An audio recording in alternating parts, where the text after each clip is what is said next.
The silver mirror how Spain's empire crumbled from within, and what America is repeating right now. Part 1. The Architecture of Empire. Chapter 1. The Moment of Maximum Hubris. On a crisp morning in late July 1588, the largest fleet ever assembled in European waters weighed anchor from the port of Lisbon and began its slow, proud crawl toward the English Channel. 130 ships, over 30,000 men, the full might of the Spanish Empire gathered under the banner of Philip II, King of Spain, Portugal, Naples, and Sicily. The man who ruled a dominion so vast that the sun never set upon it. The Spaniards called it the Grande y Felicissima Armada, the great and most fortunate navy. The king's admirals had no doubt that God was on their side. They were, after all, the Catholic monarchs, the defenders of Christendom against the Protestant heresy that had infected England under Queen Elizabeth. The invasion was not merely a political calculation, it was a crusade, a holy mission blessed by Pope Sixtus V himself, who had issued a bull of excommunication against Elizabeth and promised financial support for the enterprise. The fleet was a marvel of naval engineering for its time. 22 galleons, the largest warships in the world, formed the core of the Armada. They were supported by 40 armed merchant ships, 22 supply vessels, and dozens of smaller craft. The ships carried 2,500 cannons, enough to devastate any naval force that dared to oppose them. The army aboard the fleet numbered 19,000 soldiers, supported by 8,000 sailors and 2,000 galley slaves. They carried with them the tools of conquest, siege equipment, prefabricated fortifications, and the horses that would allow them to crush English resistance on land. The commander of this immense force was the Duke of Medina Sidonia, a man who had never commanded a fleet in battle. He was appointed not for his naval experience. He had openly protested his unsuitability for the role, but for his aristocratic rank and his loyalty to the king. Philip II had chosen him because he could be trusted, not because he was capable. It was a decision that reflected the deep dysfunction of the Spanish court, where loyalty and lineage counted for more than competence and experience. The documents that survive from this period offer a window into Philip II's meticulous and ultimately self-defeating management style. The king's papers, preserved in archives and occasionally appearing at auction, reveal a monarch obsessed with detail, unwilling to delegate, and unable to distinguish between the essential and the peripheral. In February 1588, Philip sent a letter to Medina Sidonia discussing the importance of having pilots familiar with the Flemish coast. He correctly warned that the English tactic would be to keep a distance from the larger Spanish ships and bombard them with cannon, and he urged Medina Sidonia to close, grapple, and board the enemy. The king's warning was prescient, but his advice was tactically flawed, given the superior maneuverability of the English ships. As the historian of the period has noted, Philip's April instructions to Medina Sidonia were an important reason for the failure of the Spanish Armada. The king's micromanagement, his insistence on controlling every detail from his palace at El Escorial, hundreds of miles from the action, meant that his commanders had no flexibility to adapt to changing circumstances. A subsequent letter from Philip, dated April 1st, 1588, provided the king's final instructions to join forces with the Duke of Parma's army in the Netherlands and then make their way across the English Channel. In it, Philip outlined how the English navy might retaliate and stressed how they might strategize on rendezvous ports if the Armada was felled by bad weather.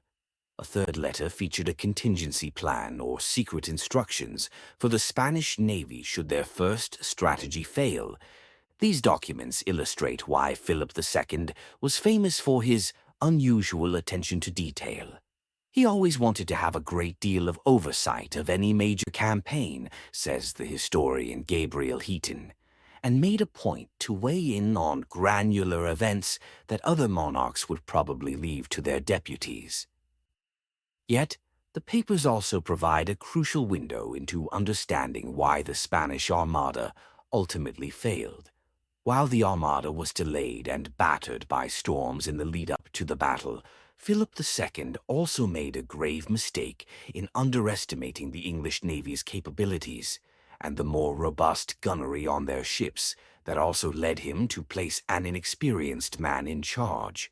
The documents give a fascinating insight into how the Spanish expected the Armada campaign to play out. In a further letter written in response to Sir Francis Drake's attack on Cadiz, the episode when Drake famously singed the King of Spain's beard, Philip added 3 lines in his own hand after the date, signed Yo el Rey, I the King. This intimate contact between the Duke and the court demonstrates Philip's obsessive oversight and his reaction to the extremely unwelcome news that the English were not merely taking the preparation of an armada against them seriously, but were trying to prevent it from ever getting to sea, and even dared to enter his own harbors to attack it. The Armada's mission was ambitious. It was to sail up the English Channel, rendezvous with the Duke of Parma's army in the Netherlands, and transport that army across the Channel to England. Once on English soil, the 30,000 Spanish veterans, hardened by decades of warfare in Flanders, would march on London, depose Elizabeth, restore Catholicism, and end the English threat to Spanish shipping and the Spanish colonies. It was a plan that had been years in the making, meticulously planned by the king and his advisors. But the plan was flawed. The English fleet, commanded by Lord Charles Howard and Sir Francis Drake, was smaller but faster and more maneuverable. The English ships were designed for hit-and-run tactics, not the close-quarters boarding actions that the Spanish favored. The English cannons had longer range and greater accuracy, and the English sailors, many of them privateers who had been raiding Spanish shipping for years, were more experienced in the rough waters of the Atlantic. The Armada sailed with confidence. It sailed with the wind and with God on its side. It sailed believing that victory was inevitable. It did not work out that way. The disaster that followed is well known to historians. The Armada entered the Channel in late July and was immediately harassed by the English fleet. The English avoided close engagement, using their superior speed to fire from a distance. The Spanish ships, designed for Mediterranean combat and ill-suited to Atlantic storms, were difficult to maneuver and slow to respond. For 8 days, the English harried the Armada up the Channel. The Spanish lost several ships to English cannon fire and to collisions with each other. The English lost none. The Spanish were forced to anchor off Calais, waiting for Parma's army to join them. But Parma's troops were not ready, and the Dutch rebels, allied with England, had blocked the ports of Flanders, preventing Parma from embarking his troops. On the night of August 7th, the English launched fireships, vessels packed with pitch, tar, and gunpowder, set alight and sent drifting into the anchored Spanish fleet. The Spanish, terrified of fire, cut their anchors and scattered in panic. The next morning, the English attacked the disorganized Spanish fleet off Gravelines. The battle was a disaster for the Spanish. They lost 5 ships, and many more were badly damaged.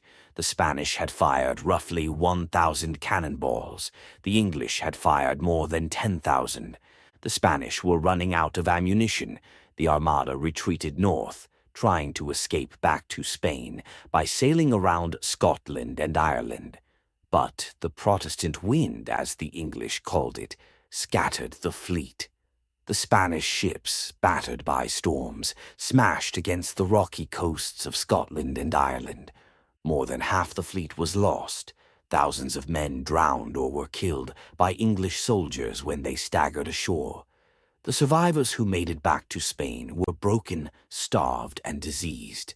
One of the most remarkable first-hand accounts of the Armada's destruction comes from Francisco de Cuellar, a Spanish captain who survived the shipwreck and made his way through Ireland and Scotland before eventually returning to Spain. Cuellar's account, preserved in the archives and published in the collection God's Obvious Design, Papers for the Spanish Armada Symposium, Sligo, 1988, offers a harrowing description of the storm, the shipwreck, and the desperate struggle for survival. Cuellar's narrative is a rare glimpse into the human experience of the Armada's defeat, the terror of the storm, the brutality of the English and Irish soldiers who killed the survivors, and the resilience of the men who managed to make their way home.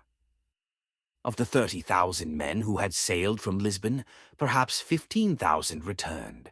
Of the 130 ships, fewer than 70 made it home. The Armada was not merely defeated, it was annihilated.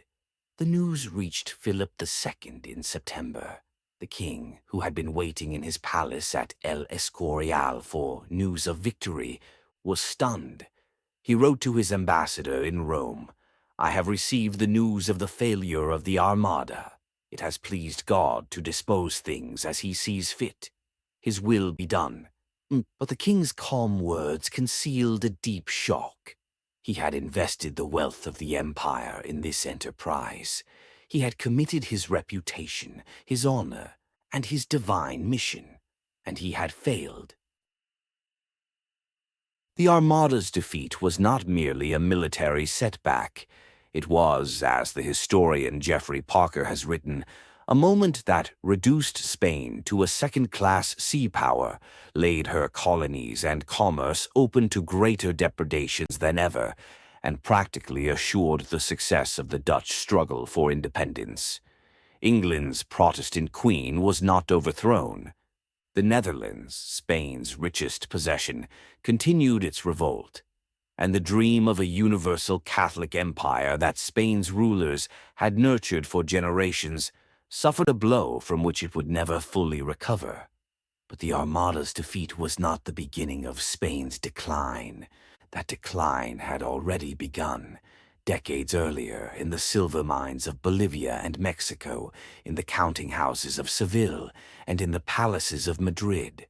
The Armada was merely the first moment when the world could see it. The deeper truth is more troubling. The Armada was symptomatic of a deeper sickness. Spain in 1588 was a giant built on foundations of sand. Its military power was a facade, its economy was a fantasy, and its political class, the aristocrats, the clergy, and the royal counselors who surrounded Philip II, had mistaken the appearance of power for the reality. The Armada's failure was not an accident of weather or English tactics. It was the inevitable consequence of a state that was hollowed out from within, a state whose economy was dependent on silver from a single source, a state whose debt consumed most of its revenue, a state whose elites were corrupt and complacent, a state whose king was stubborn and isolated, a state that was incapable of learning from its mistakes, adapting to its circumstances, or reforming its institutions. The Armada was a warning. It was a warning that the Spanish Empire was not as powerful as it appeared. It was a warning that the empire's foundations were rotting. It was a warning that the empire was on a path to decline. But the Spanish elites did not heed the warning. They did not reform. They did not adapt. They did not change. They continued on their path, and the empire continued to decline. The question that haunted historians for centuries is not why the Armada failed, but why Spain did not learn from its failure. Why did Spain continue to fight wars it could not win, borrow money it could not repay, and depend on silver that was running out? The answer lies in the psychology of the Spanish court. The Spanish court was a court of ideology, not of pragmatism. The king and his advisors were men of conviction, not of calculation. They believed in the divine mission of the empire. They believed in the Catholic faith. They believed in the Habsburg dynasty. They believed that Spain was the chosen instrument of God's will on earth. This conviction made them stubborn and unimaginative. It made them incapable of seeing the world as it really was. It made them incapable of admitting that their model was failing. It made them incapable of reform. The historian John Eliot, in his classic study Imperial Spain, described the psychology of the Spanish court. The king and his ministers lived in a world of absolutes. They believed that the Catholic faith must be defended against heretics, that the Habsburg inheritance must be preserved against rivals, and that the Spanish honor must be upheld against enemies. These absolutes left no room for compromise, no room for pragmatism, no room for reform. The empire was not a project to be managed. It was a mission to be fulfilled. This psychology was the root of the empire's decline. It led the crown to treat every conflict as a crusade, every expense as a necessity, and every reform as a threat. It led the crown to borrow, to spend, and to fight, long after the resources had run out.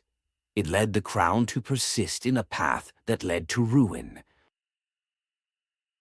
Fast forward 4 centuries, or if you prefer, not quite 4 centuries.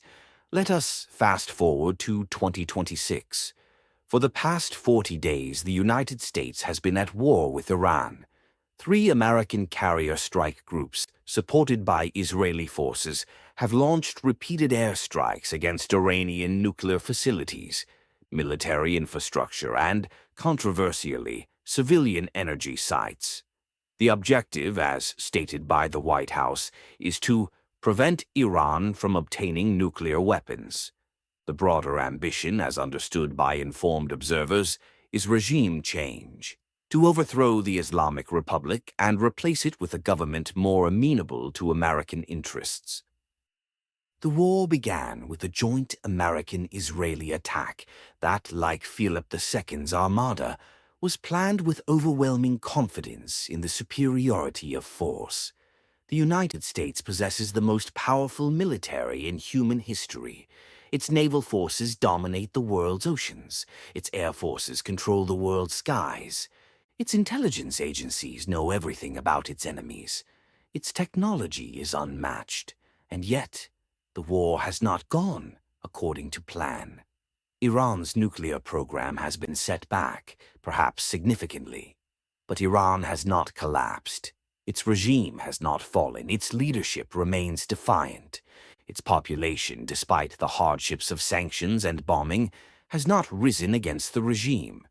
Iran has retaliated, not with its conventional military, which is no match for American firepower, but with asymmetric attacks. It has threatened the Strait of Hormuz, where roughly 20% of the world's oil passes. It has disrupted maritime traffic. It has launched missiles at American bases and at Israel. It has used its proxies in Lebanon, Syria, Yemen, and Gaza to attack American and Israeli targets. The consequences have been devastating. Energy prices have surged, triggering inflation across the developed world. Fertilizer shortages, a direct result of disrupted supply chains from the Gulf, have threatened agricultural production in countries from Bangladesh to East Africa.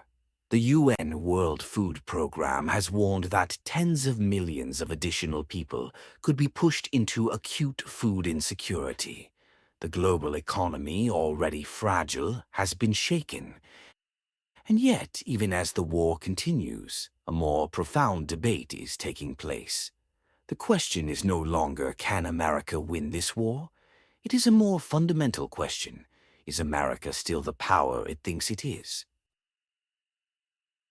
The language used to frame this debate is itself instructive. Analysts and journalists have reached for a historical parallel that was once reserved for imperial decline. They ask, is the Iran War America's Suez moment? The reference is to the 1956 Suez Crisis, when Britain and France, allied with Israel, attacked Egypt to regain control of the Suez Canal after Gamal Abdel Nasser nationalized it. The British and French forces crushed the Egyptians militarily, and then were forced to withdraw by the United States, which threatened the British pound and effectively broke the back of British imperial power. The Suez Crisis is widely regarded as the moment when the world understood that Britain was no longer a global hegemon. It was, in the words of the historian D.R. Thorpe, the formal announcement of the death of a global power. The parallel is not exact. The United States is not Britain in 1956. It is not a declining power dependent on its American ally. The United States is still the dominant power. Its military, its economy, its technology, and its culture still shape the world. But the Iran War, like the Suez Crisis, has exposed a gap between the image of power and the reality. It has exposed the limits of American military might. It has exposed the vulnerability of the American economy to disruption. It has exposed the fragility of the American political system. The Washington Post, in an editorial, warned that the United States has walked directly into the trap of empire. The intervention in Iran, like the interventions in Iraq, Afghanistan, Libya, and Syria, represents a fundamental strategic error that will accelerate the decline of American power. History shows, the editorial argued, that great powers are often unable to resist the temptation of small wars precisely because those wars give the illusion of quick political and moral victory. But these tactical successes rarely translate into strategic gains. Instead, they often become the beginning of a long-term draining of national power. The Spectator magazine wrote of NATO's Suez moment, arguing that the war has exposed the weakness of the alliance and the limits of American leadership. Ray Dalio, the founder of Bridgewater Associates and one of the world's most respected investors, warned that the Strait of Hormuz crisis could become a Suez moment for the dollar, as countries seek alternatives to a currency whose value and security can no longer be guaranteed. And behind all these debates is a cold, hard fiscal reality. As of 2026, U.S. interest payments on the federal debt now exceed the defense budget. The Congressional Budget Office projects large deficits and rising public debt through at least 2036, with interest costs absorbing an ever-expanding share of national resources. The numbers tell a story that no amount of military prowess can obscure. We have then two moments, separated by 4 centuries, in which two great powers, each in its own time the most powerful nation on earth, committed themselves to wars they believed they could win easily. Both were wrong. Both suffered consequences far beyond the battlefield, and both, in the aftermath, began to ask themselves a question that had once been unthinkable. Are we in decline? This book is an attempt to answer that question, not through prophecy, but through history. It is a book about the Spanish Empire, its rise and its fall, and about the structural conditions that made that fall inevitable long before the Armada sailed. And it is a book about the United States today, the parallels and the differences, the warnings and the cautions. The thesis of this book is simple, though its implications are complex. The Spanish Empire collapsed not because of external enemies, but because of internal decay. Its economy became dependent on silver and finance rather than production. Its political class became captive to entrenched interests that blocked reform. Its military commitments outstripped its economic capacity, and its elites lost the moral authority and strategic clarity necessary to adapt. The United States today displays all of these same patterns. The question is whether it can break them before it is too late. This thesis is not original. The historian Paul Kennedy, in his landmark 1987 book, The Rise and Fall of the Great Powers, argued that empires fall largely because the military commitments they acquire during the period of their rise ultimately become too much to sustain once they lose the economic competitive edge that had projected them to dominance in the first place. This is the concept of imperial overstretch, the idea that great powers decline when they allow external commitments to exceed the economic and political base that sustains them. Kennedy's thesis was controversial when it was published, but it has proven remarkably prescient. As one analyst observed, after the Cold War and the First Gulf War, some observers argued that the U.S. had escaped the laws of history because of the sheer size of the American economy and its technological prowess and military dominance, which had no parallels in history. Yet the invasion and occupation of Iraq exposed the limits of American power. Gone with the wind is the American dream of Pax Americana.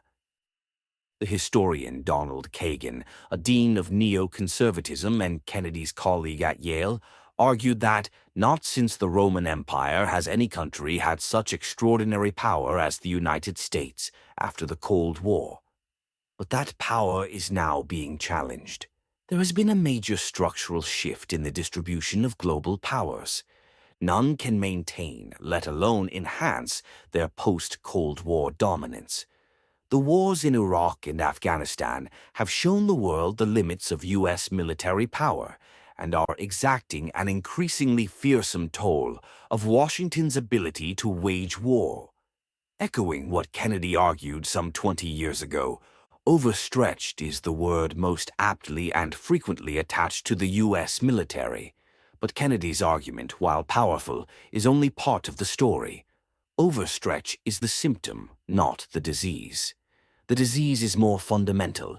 It is the gradual disembedding of economic power from political accountability, the capture of the state by financial interests, the preference for short-term extraction over long-term investment, and the erosion of the institutional and social cohesion that allows a nation to adapt to changing circumstances. The Spanish Empire was the first global power to experience this disease in its full form. The Roman Empire had experienced it earlier, but Rome's decline was different, more sudden, more violent, more catastrophic. Spain's decline was slow, gradual, almost imperceptible. It was a decline that took centuries, not decades. It was a decline that was visible only in retrospect to historians who could see the patterns that contemporaries missed. And it is this slow, gradual decline that makes Spain the most relevant parallel for the United States today. The United States is not Rome collapsing in a single dramatic moment. It is Spain fading slowly over centuries. It is Spain whose elites were too complacent to reform. It is Spain whose economy was too dependent on extraction. It is Spain whose wars were too endless and too draining. It is Spain whose decline was invisible to its contemporaries, but obvious to historians. The Armada's defeat was a shock, but it was not the beginning of the end. The end had begun long before, in the silver mines of Potosi and Zacatecas, in the counting houses of Seville, in the palaces of Madrid, and in the hearts of the Spanish people. The end began when Spain discovered that wealth could be extracted without being produced. The end began when Spain's elites decided that their privileges were more important than the empire's survival. The end began when Spain's wars became ends in themselves, not means to an end. The end began when Spain's institutions became too weak to reform themselves. And now, 4 centuries later, we stand at a similar crossroads. The United States is still the most powerful nation on earth. It has the largest military, the largest economy, and the most advanced technology. It has the world's reserve currency and the world's most influential culture. It has the largest network of allies and the most extensive global footprint of any power in history. But the signs of decay are visible to those who choose to see them. A debt burden that is growing faster than the economy. A military footprint that is straining the fiscal capacity of the state. A political system that is paralyzed by polarization. A populace that is losing faith in its institutions. a global position that is being challenged not by a single rival, but by a multipolar world in which the United States is increasingly one power among many. The Iran war is not the Armada. It is far too early to say whether it will be America's Suez moment. But it is a warning sign, a moment when the world has glimpsed the gap between American power and American wisdom. It is a moment when the world has glimpsed the limits of American power. It is a moment when the world has glimpsed the fragility of the American system. The question this book addresses is not whether the United States is in decline. That question is too simple. Empires do not rise and fall in straight lines. Decline is not a single moment, but a long, slow process of erosion. Spain's decline took centuries. Britain's decline took decades. The United States, if decline is its fate, will likely decline slowly too. The question is whether the United States can avoid the fate of Spain, the fate of an empire that was trapped by its own success, paralyzed by its own elites, and gradually impoverished by its own ambitions. The question is whether the United States can learn from the mistakes of history before it is too late. The question is whether the United States, unlike Spain, can reform itself. Spain could not reform. Its elites were too entrenched, its institutions too weak, its psychology too rigid. The reforms that were proposed by the arbitristas, the reformers who saw the rot and called for change, were ignored. The crown was too weak to impose reform, and the elites were too powerful to accept it. The empire continued on its path, and the decline continued. The United States faces the same challenge. Its elites are entrenched, its institutions are under strain, its psychology is rigid. The reforms that are needed are blocked by the interests that control the political process. The question is whether the United States can overcome these obstacles. In the chapters that follow, we will trace the rise and fall of the Spanish Empire in detail. Its silver, its debts, its wars, its revolts, and its failure to reform. We will examine the structural dynamics that made decline inevitable long before the Armada sailed. And we will explore the parallels with the United States today, the financialization of the economy, the capture of the political system by entrenched interests, the burden of military overstretch, the erosion of trust, and the loss of strategic clarity. But we will also examine the counter-arguments. The United States is not Spain. It has a productive economy that Spain never had. It has an innovative edge that Spain could not match. It has a demographic dynamism that 17th century Spain lacked. It has stronger institutions, a more resilient civil society, and a more democratic political system. Decline is not destiny. The question is whether the United States can do what Spain could not: adapt, reform, and rebuild. The mirror of history is not a prophecy, it is a warning. Spain's story is not an inevitability for the United States, but it is a cautionary tale, a template of failure that must be understood if it is to be avoided. The Armada sailed with the wind and with God on its side, and it failed. We would be foolish to think that our own confidence, our own power, and our own sense of mission make us immune from a similar fate. Chapter 2: The Silver That Poisoned. On a barren, windswept mountain in the Andes, at an altitude of over 13,000 feet, there is a hole in the earth so vast that it can be seen from space. It is called the Cerro Rico, the Rich Mountain, and for 3 centuries it was the single most productive source of silver in human history. The story of Potosi is the story of Spanish wealth and Spanish ruin. Discovered by Spanish conquistadors in 1545, the mountain yielded an estimated 45,000 tons of pure silver over the next 250 years. so much that a single vein, the Veta Rica, was said to be large enough for a cavalryman to ride through. The city that grew up around the mines, also called Potosi, became one of the largest and wealthiest cities in the world. By 1600, its population had swelled to over 150,000, rivaling London and Paris. But Potosi was also a human catastrophe. The silver was extracted through the forced labor of indigenous people under the Maita system, a brutal draft that conscripted thousands of native men to work in the mines. The conditions were appalling. The mines were dark, dusty, and dangerously unstable.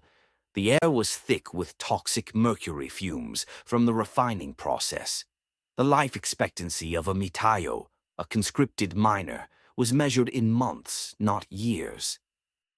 The silver that came out of Potosi was soaked in blood. The indigenous population of the Andes, estimated at roughly 6 million at the time of the Spanish conquest, had fallen to fewer than 1 million by the end of the 16th century. The Mita system was one of the principal causes. The conscripts were forced to work in the mines for months at a time, often without adequate food, water, or shelter. They were beaten if they did not meet their quotas. They were poisoned by the mercury used to refine the silver. They died by the thousands, and their bodies were buried in the slag heaps that surrounded the mines. And yet, the wealth that came out of Potosi was incalculable. The silver from Potosi financed the Spanish Empire. It paid for the armies that fought in Italy. It paid for the navies that sailed the Atlantic. It paid for the fortifications that protected the colonies. It paid for the churches and the monasteries and the palaces that adorned the Spanish cities. It paid for the luxuries that the Spanish elites consumed. The silver from Potosi made Spain the richest nation in Europe, and it made Spain the poorest nation in Europe, because the silver was not used to build a productive economy. It was used to consume, to borrow, and to fight. It was used to sustain the empire, not to build a nation. And when the silver ran out, as it inevitably did, the empire had nothing to fall back on. To understand why, we must understand the economic logic of the Spanish Empire, or rather the absence of economic logic that characterized its operations. Spain in the 16th century was not a modern nation-state. It was a collection of kingdoms and principalities, each with its own laws, customs, and privileges.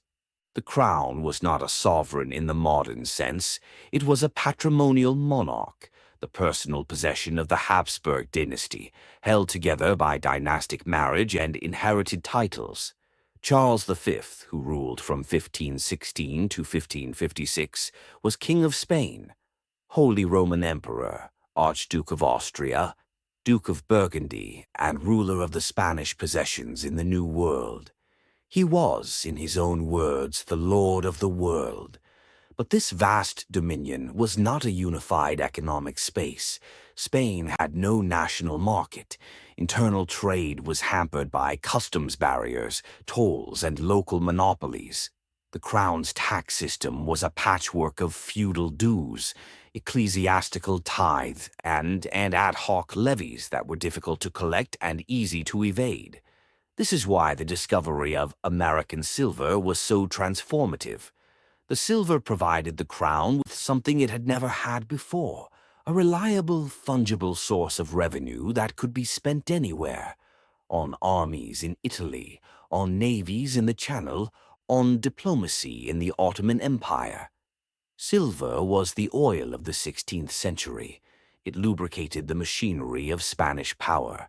But the silver also made the Spanish state lazy. Why reform the tax system when the silver from Potosi was flowing in? Why build up domestic industry when you could buy whatever you needed from England, France, or the Netherlands? Why invest in agriculture when imported grain was cheaper? The silver was a narcotic. It relieved the symptoms of Spanish underdevelopment without curing the disease. The Spanish economy, rather than developing its own productive capacity, became a conduit for silver. The silver flowed from the American mines to Seville, and from Seville to the rest of Europe. It paid for Spanish imports. It paid for Spanish debts. It paid for Spanish wars. But it did not pay for Spanish development. The Spanish economy stagnated, while the silver flowed through it like water through a sieve. The effects of the silver influx on the Spanish economy were devastating. The most visible effect was inflation. The discovery of the American mines coincided with a period of economic expansion in Europe. The population was growing, trade was increasing, and the silver from the New World, flowing into Spain and then into the rest of Europe, drove up the money supply.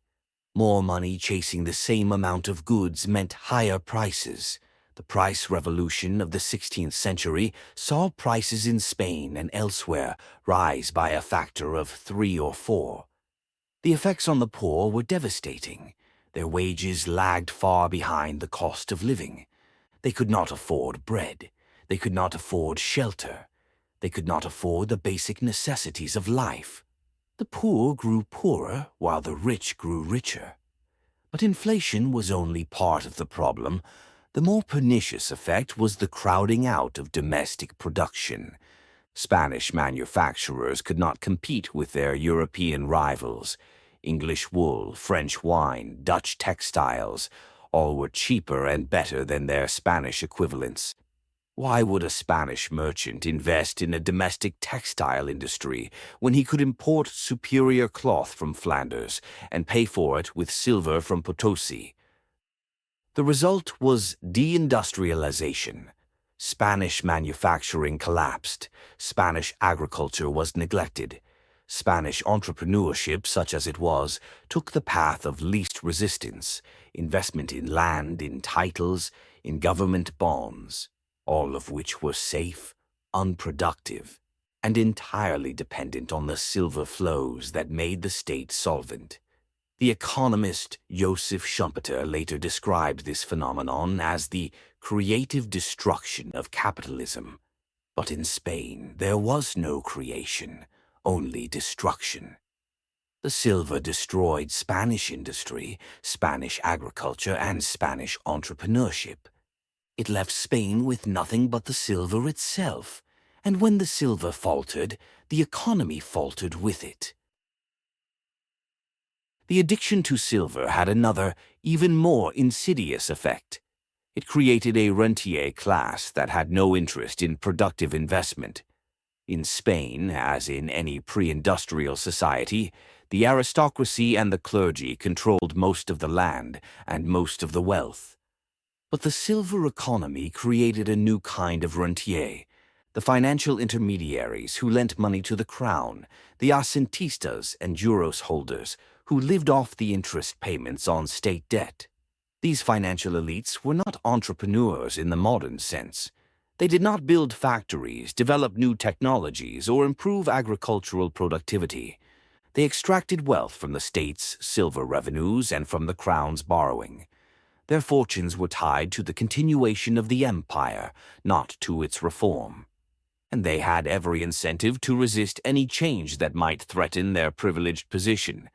This is the essence of elite capture, the phenomenon in which a society's dominant economic interests use their political power to shape the rules of the game in their own favor, at the expense of the broader public welfare.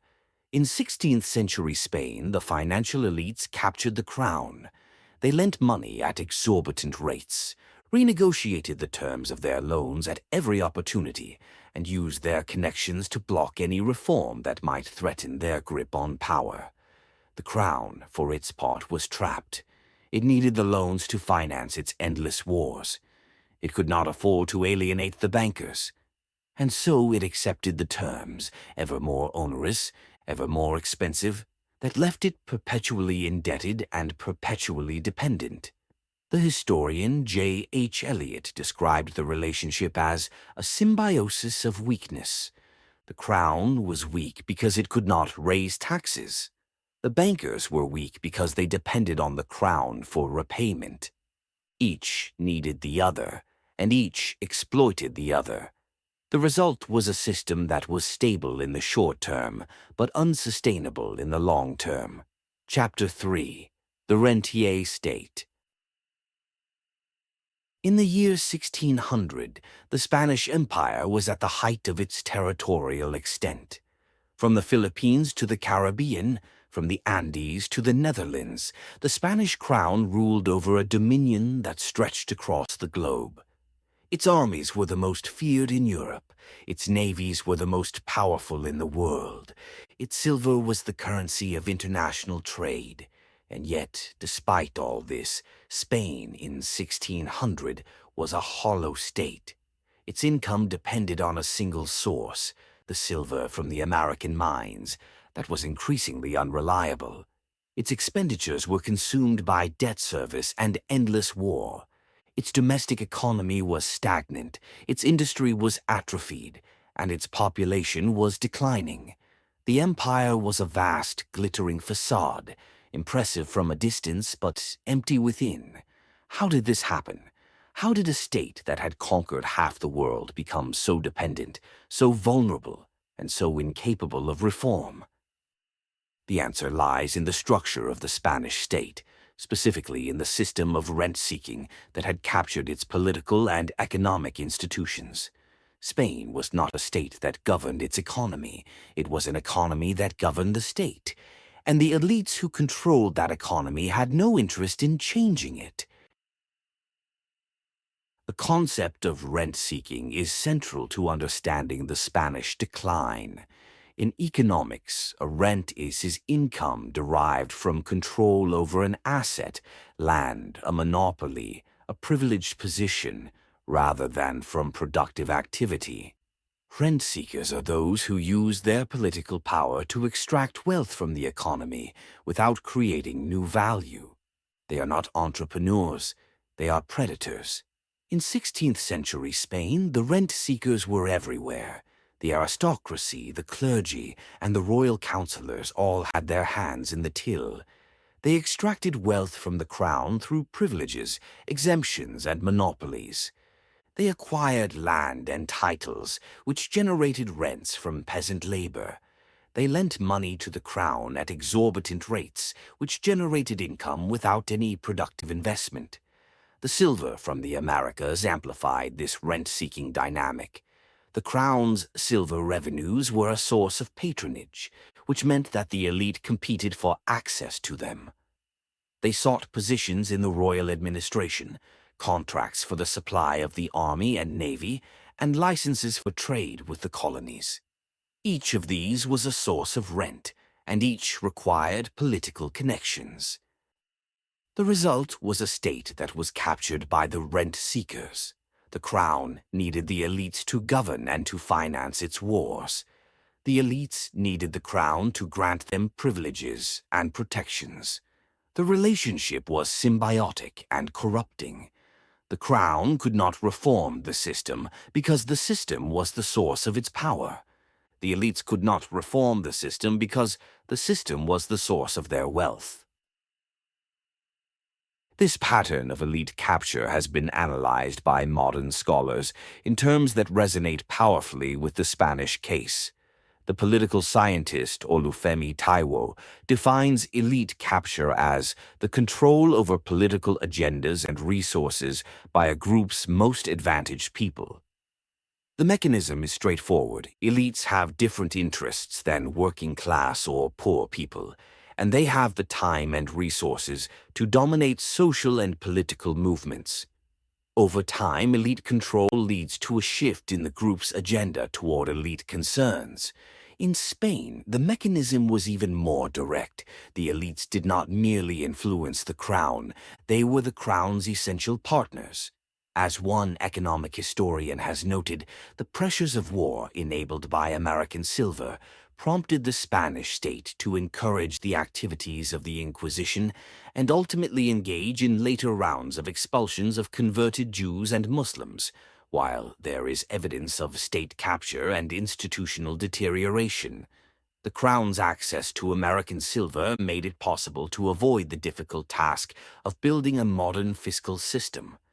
When the crown needed to convince the Cortes to raise resources from domestic taxation, it was generally capable of doing so, but those efforts were sporadic and easily abandoned, and they were successful when attempted. The implication is that the Spanish state could have developed a more efficient fiscal system had it not been for its access to American silver. The Dutch disease framework provides a powerful lens for understanding how this capture occurred. The discovery of American silver created a classic resource boom with two distinct effects: an economic effect and a political effect. The economic effect was the appreciation of the real exchange rate. The influx of precious metals made Spanish tradable industries less competitive. Imports increased, exports declined, and the relative price of non-tradable goods rose considerably. In the language of economic history, the import of precious metals led to an appreciation of the real exchange rate, increasing the relative prices of non-tradable goods. This made imports cheaper and exports more expensive for other countries, ultimately rendering traditional Spanish export industries, such as woolen products, less competitive. The political effect was the deterioration of institutions. Institutions deteriorated as power became more absolute and the state was captured by foreign interests and internal lobbies. The crown, flush with silver revenues, could postpone the difficult work of building a productive economy. It could borrow, fight wars, and reward its supporters without investing in Spain's long-term development. The quantitative evidence for the Dutch disease effect is striking. According to recent research using new macroeconomic data and modern causal inference methods, the influx of silver increased the price level in Spain by up to 200% more by the mid-17th century than in a weighted average of European areas which were similar to Spain prior to 1500.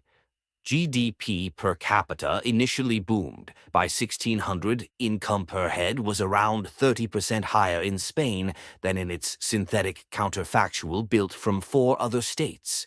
Seville, the city where the metals arrived, became the largest city in Spain, with 150,000 inhabitants. But the reversal was dramatic. In the late 17th century and 18th century, the Spanish economy performed significantly worse than others. Our results indicate that by 1750, GDP per capita was over 40% lower than it would have been had Spain not been the first receiver of the American treasure. The resource boom had created a century of prosperity and then 2 centuries of decline. The key mechanism was the rentier state that the silver enabled. As one scholar has documented, the windfall acquisition of precious metals allowed the Spanish monarchs to pursue an expansive imperial policy unlike that of any other early modern nation. When the cost of the empire increased and mineral rents fell, the crown auctioned off privileges and tax exemptions to fund its military efforts. The result was a rent-seeking spiral that persisted even after the imperial policy was abandoned. This rent-seeking took many forms: the widespread ennoblement of the Spanish bourgeoisie. In the 16th century, traditionally considered one of the main causes of Iberian decline, has been shown to reflect a high level of redistributive activity. The central motivation behind ennoblement was not merely tax exemption, which was more costly than the present value of the future tax benefits, but rather to gain control of local governments and acquire decision-making power over common resources. In other words, the elites sought political power, not just economic wealth. They wanted to control the institutions that governed the economy. They wanted to shape the rules of the game. They wanted to capture the state. The capture of the state by rent-seekers had profound consequences for Spain's long-term development. The economy, starved of productive investment, stagnated. The industry, unable to compete with foreign imports, collapsed. The agriculture, neglected and unproductive, could not feed the population. The population, burdened by taxes and conscription, declined. The historian John Eliot described the phenomenon vividly. What Spain needed was a national economy, a diversified and self-sufficient system of production that could support the crown's ambitions without the constant influx of silver. Instead, the crown relied on the silver to finance its wars, and the elites relied on the crown to sustain their privileges. The result was a vicious circle in which the state and the economy reinforced each other's weaknesses. The vicious circle was self-perpetuating. The crown needed the silver to finance its wars. The elites needed the crown to sustain their privileges. The wars required more silver. The privileges required more crown support. The circle tightened, and the empire became increasingly dependent on a system that was unsustainable. The parallel with the United States today is almost too obvious to state. Consider the structure of the American political economy. Since the 1970s, the United States has undergone a profound transformation. The financial sector has grown from a modest 5% of GDP to over 20%. The share of corporate profits going to the financial sector has more than doubled. The wealth of the top 1% has increased astronomically, while the median wage has barely budged. The academic literature refers to this transformation as financialization. This term describes a process in which financial institutions have become adept at profit-making through mediating transactions in open financial markets, and the financial sector has become capable of extracting profit directly out of wages and salaries, a process called financial expropriation. In the U.S. case, financial profitability rose strongly from the early 1980s to the early 2000s, and the volume of financial profits reached extraordinary levels in the early 2000s, driven largely by financial expropriation in the U.S. economy. The transformation was not the result of market forces alone. It was the result of policy choices made by a political system that had been captured by the financial sector. The deregulation of the 1980s and 1990s, the repeal of Glass-Steagall in 1999, the failure to regulate derivatives, the tax cuts that favored the wealthy, the bailouts of 2008, the continuing subsidies to the financial sector. Each of these was a decision made by a political system in which the financial sector had an outsized influence.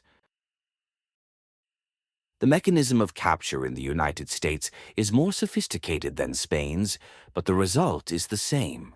In Spain, the rent-seekers use their access to the crown to extract privileges. In the United States, the rent-seekers use their access to the political process through lobbying, campaign contributions, and the revolving door to shape the rules of the game. The numbers are staggering.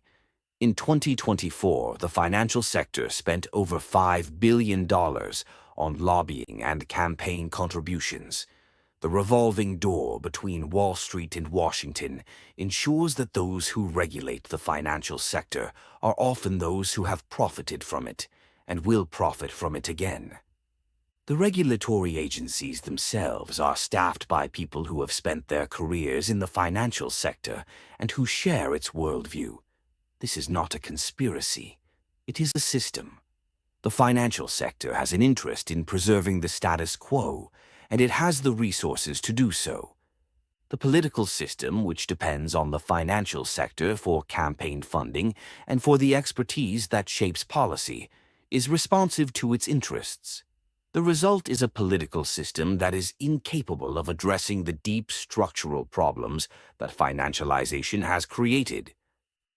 Just as the Spanish crown could not reform its fiscal system because the bankers were essential to its financing, so the American political system cannot reform the financial sector because the financiers are essential to its electoral and policy processes. The system is self-perpetuating, and the elites who benefit from it have every incentive to preserve it. The consequences of elite capture in the United States are visible everywhere. The first consequence is economic stagnation. Since the 1970s, the growth rate of the American economy has declined. Productivity growth has slowed. The rate of business formation has fallen. Investment in infrastructure and education has lagged.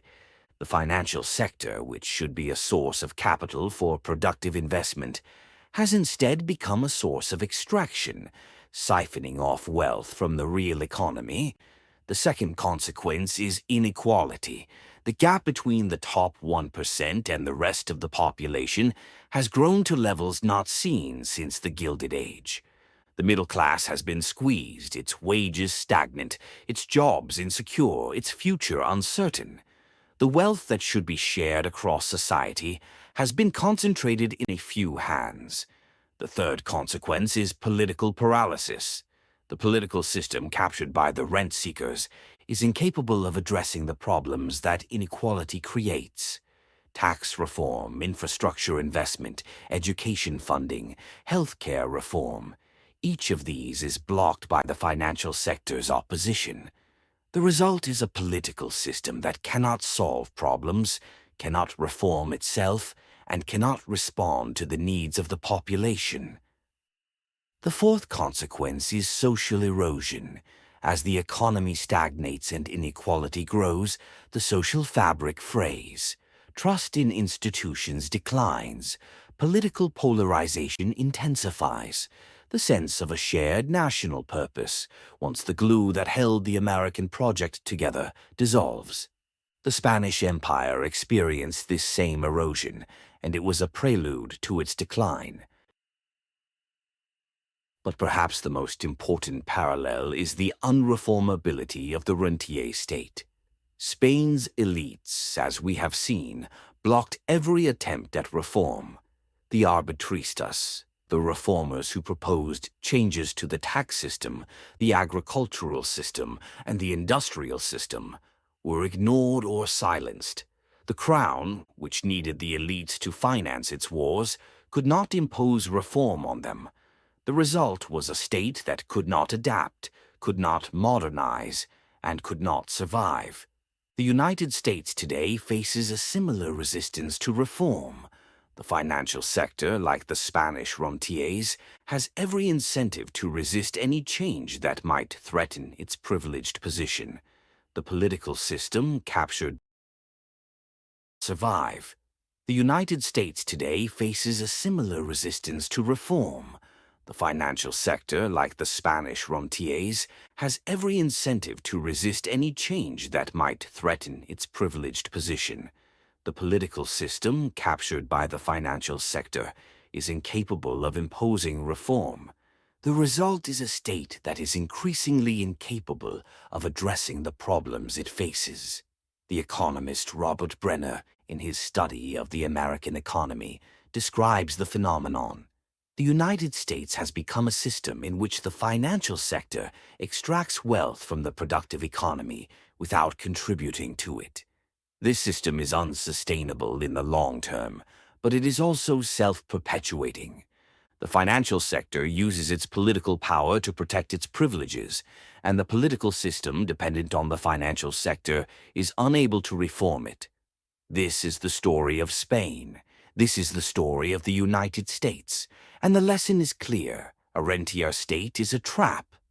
Once you are in it, it is almost impossible to get out. Is there any way out of this trap? The historical record is not encouraging. Spain's rentier state lasted for centuries. The crown defaulted on its debts 6 times between 1557 and 1647.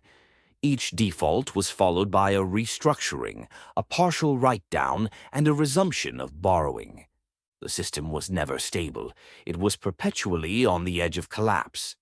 But it lasted for decades, sustained by the silver that kept the creditors willing to lend. The United States today is not yet at that stage. The federal debt is large, but it is not yet unsustainable. The financial sector is powerful, but it is not yet dominant. The political system is polarized, but it is not yet paralyzed. There is still time to escape the trap. But time is running out. The debt is growing faster than the economy. The financial sector is growing more powerful. The political system is growing more polarized. Each year that passes without reform makes reform more difficult. And the trajectory is clear. The United States is heading toward the same fate as Spain, unless it can break the cycle of capture. Chapter 4. The Submetropolis Trap. In the early 17th century, the Spanish Empire faced a problem that would ultimately prove fatal. Its wealth was concentrated in a single, vulnerable region, and that region was increasingly unwilling to bear the burden of imperial finance. The region was New Spain, the Spanish possessions in what is now Mexico. In the 16th and 17th centuries, New Spain was the crown's most valuable possession. Its silver mines, particularly those at Zacatecas and San Luis Potosí, were the richest in the empire. Its population, a mixture of indigenous people, Spanish colonists, and African slaves, provided the labor and the market for imperial trade. Its agriculture and commerce made it the jewel of the empire. But New Spain was also a source of tension. The crown's demands on New Spain were relentless. Taxes, tributes, and forced loans drained the colony of its wealth. The crown's regulations restricted its commerce. Its policies favored the interests of the peninsula over the interests of the Creoles, the Spanish colonists born in the Americas. The result was a growing rift between the colony and the metropolis. The Creoles resented their subordination to the peninsula. They resented the crown's taxes and regulations. They resented the crown's insistence that they bear the burden of the empire's wars. In the late 18th century, the crown's demands on New Spain reached a breaking point. The wars with England, France, and Holland had drained the imperial treasury. The crown needed money, and it looked to its richest colony to provide it. The result was a series of fiscal measures that increased the crown's revenues from New Spain at the expense of the colony's prosperity. These measures were rational from the perspective of the crown, but they were disastrous from the perspective of the colony. They destroyed the fragile economic balance that had sustained New Spain. They angered the Creoles, who saw their wealth being drained to support the crown's wars. They alienated the indigenous population, who bore the brunt of the taxes. And they sowed the seeds of the independence movement that would ultimately destroy the empire. The concept of the submetropolis was developed by the historian John Lynch to describe this relationship. In his view, New Spain was not simply a colony. It was a submetropolis, a secondary center of economic and political power within the empire. Its relationship with the crown was not one of simple subordination. It was one of tension, negotiation, and ultimately resistance. Lynch's insight is crucial for understanding the Spanish decline. The empire was not a unified system. It was a network of tensions between the center and the periphery, between the metropolis and the colonies. The crown's attempts to extract resources from the colonies provoked resistance, and that resistance ultimately undermined the empire's cohesion. The submetropolis trap is this. The crown becomes dependent on a colony for its financial survival. The colony becomes resentful of that dependency. The crown's demands increase, and the colony's resistance grows. The cycle of extraction and resistance undermines the legitimacy of the empire, and the empire eventually collapses. This is precisely what happened in New Spain. The crown's demands grew, the Creoles' resentment grew, and the empire's legitimacy declined. When the crisis came, when the crown was weakened by war and revolution, the colony broke away. To understand the submetropolis trap in detail, we must examine the specific mechanisms by which the crown extracted wealth from New Spain. The first mechanism was taxation. The crown imposed a variety of taxes on New Spain. the alcabala, a sales tax, the diezmo, a tithe on agricultural production, the avaria, a tax on shipping, and the quinto real, a tax on silver production. These taxes were collected by the crown's officials, but they were paid by the colony's population. The taxes were regressive.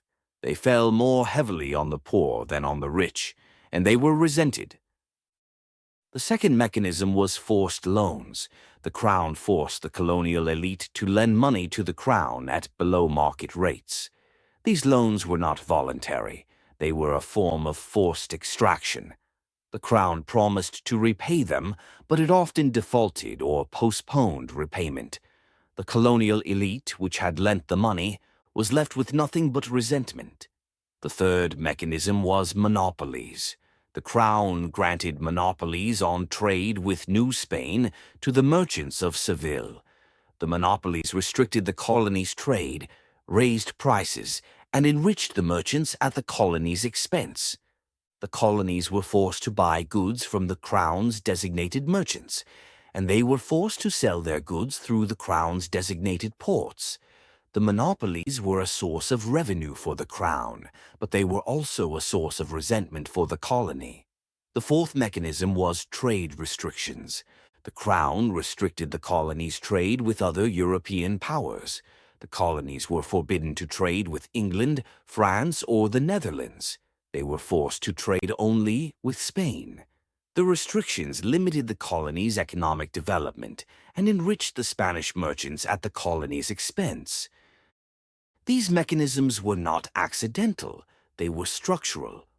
They were the means by which the crown extracted wealth from the colony.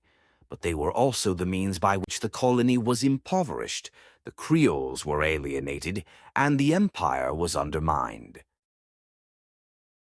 The fiscal relationship between Spain and its American colonies has been extensively studied by economic historians. Recent scholarship using fiscal data from the Spanish colonial period reveals the scale of extraction. Between 1750 and 1800, the Spanish crown extracted roughly 600 million pesos from its American colonies. The bulk of this revenue came from Mexico and Peru, which together accounted for over 80% of colonial remittances. The crown's share of colonial silver production, the quinto real, provided a steady stream of revenue, but the crown also imposed additional taxes and levies that increased the burden on the colonies. The Spanish fiscal system in the Americas was remarkably efficient for its time. The crown's officials were able to extract a significant share of colonial wealth, often through complex systems of tax farming and administration. The result was a flow of resources from the Americas to Spain that financed the empire's wars and supported the crown's expenditures. But the efficiency of the fiscal system was also its weakness. The crown's ability to extract wealth from the colonies created a dependency that was difficult to break. As one economic historian has noted, the very success of the fiscal system in generating revenue from the colonies made it difficult for the crown to contemplate reform. The crown was trapped by its own success. The parallel with the United States today is striking. The United States does not have colonies in the traditional sense, but it has a submetropolis, China. China is the world's largest creditor nation. It holds over $1 trillion in U.S. Treasury securities. It is the second largest trading partner of the United States. Its economy is deeply integrated with the American economy, and it is increasingly asserting itself as a global power, challenging American dominance in Asia, in the Pacific, and in the global financial system. The U.S. has become dependent on China, just as Spain became dependent on New Spain. The U.S. needs Chinese capital to finance its budget deficits. It needs Chinese manufacturing to supply its consumer goods. It needs Chinese cooperation to manage global issues like climate change and nuclear proliferation. And China, for its part, is increasingly reluctant to play the role of obedient creditor. This dependency is not simply economic, it is also political. The U.S. cannot afford to alienate China because China holds the U.S. debt. The U.S. cannot pressure China on human rights because China will retaliate by dumping its treasury holdings. The U.S. cannot confront China militarily because the economic costs would be prohibitive. The U.S. is trapped in a relationship of mutual dependency, and China is increasingly using its leverage to extract concessions. The result is a sub-metropolis trap that mirrors Spain's. The U.S. has become dependent on a foreign power that has its own interests, its own ambitions, and its own grievances. The U.S. cannot escape this dependency without incurring enormous costs, and China is increasingly unwilling to subsidize American power. The dynamics of the sub-metropolis trap are visible in several areas of American foreign policy. The first is the debt relationship. The U.S. is the world's largest debtor nation. Its budget deficits are financed by foreign capital, and China is the single largest foreign holder of U.S. debt. This gives China enormous leverage. If China were to dump its treasury holdings, the dollar would plummet, interest rates would rise, and the American economy would be in crisis. China does not need to do this. The threat is enough. The second is the trade relationship. The U.S. runs a massive trade deficit with China. Chinese manufacturing supplies American consumers with cheap goods. This relationship is economically rational, but it has also made the U.S. dependent on Chinese production. The U.S. cannot easily decouple from China because Chinese factories are integrated into global supply chains that the U.S. depends on. The third is the geopolitical relationship. China is rising as a global power, and it is challenging American dominance in Asia and the Pacific. The U.S. has responded by pivoting to Asia, but the pivot is constrained by the U.S. dependence on China for economic cooperation. The U.S. cannot confront China without risking economic retaliation, and China knows it. The result is a relationship of mutual dependency that is increasingly fraught. The U.S. needs China, and China needs the U.S. But the U.S. needs China more than China needs the U.S., and China is increasingly using its leverage to extract concessions. This is the sub-metropolis trap, and it is one of the central challenges of American foreign policy. The historical precedent is instructive. Spain's dependence on New Spain was a source of strength in the short term and a source of weakness in the long term. The silver from New Spain financed the empire, but it also made the empire dependent on New Spain. When the colony began to resist, the empire could not cope. The U.S. is in a similar position.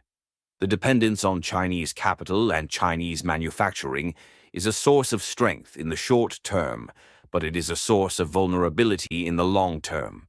The U.S. cannot afford to confront China because China is too important to the American economy. But the U.S. also cannot afford to accommodate China because China has its own ambitions that conflict with American interests. This is the dilemma that Spain faced with New Spain. The crown could not afford to alienate the colony because the colony was essential to the empire's finances. But the crown also could not afford to accommodate the colony because the colony's interests conflicted with the crown's interests. The result was a slow erosion of the empire's power as the colony grew stronger and the metropolis grew weaker. The U.S. is facing a similar dilemma with China, and the outcome is uncertain. Is there a way out of the sub-metropolis trap? The historical record is mixed. Spain could not escape the trap. The crown's dependence on New Spain was too deep, and the colony's resistance was too strong. The result was a slow erosion of imperial power that culminated in the independence movements of the early 19th century. The U.S. has advantages that Spain did not have. The American economy is more diversified, more productive, and more innovative.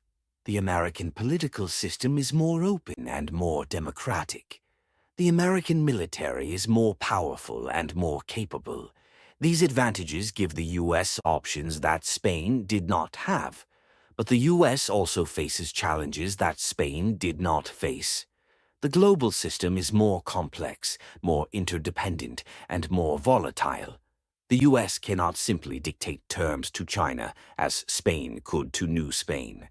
The U.S. must negotiate, cooperate, and compete in a world that is increasingly multipolar.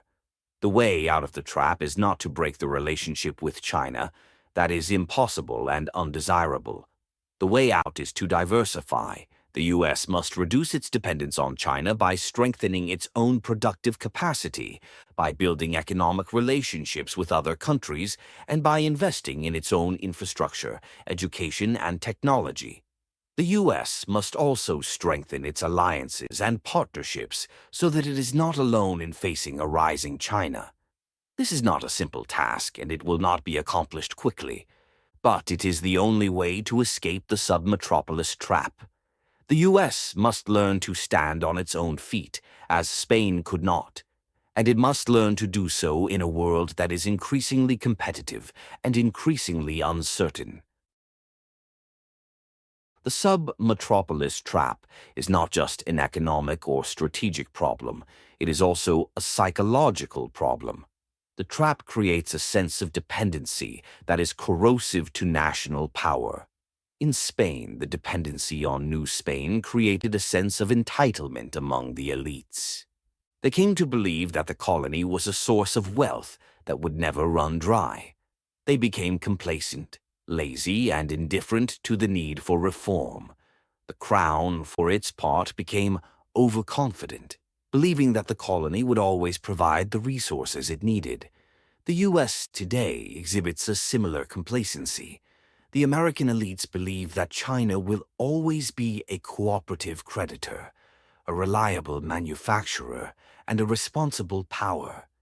They believe that the dollar will always be the world's reserve currency, and that the U.S. will always be the world's hegemon. They believe that the status quo is sustainable, and that reform is unnecessary. This complacency is dangerous. The status quo is not sustainable. China is not an eternal ally. The dollar is not an eternal currency. American power is not an eternal attribute. The U.S. must recognize this, and it must act before it is too late. Spain's failure to recognize this was the ultimate cause of its decline. The crown, the elites, and the people all believed in the empire's permanence. They could not conceive of a world without it, and so they refused to adapt, refused to reform, and refused to confront the reality of their situation. The U.S. is making the same mistake. It is refusing to adapt to a changing world.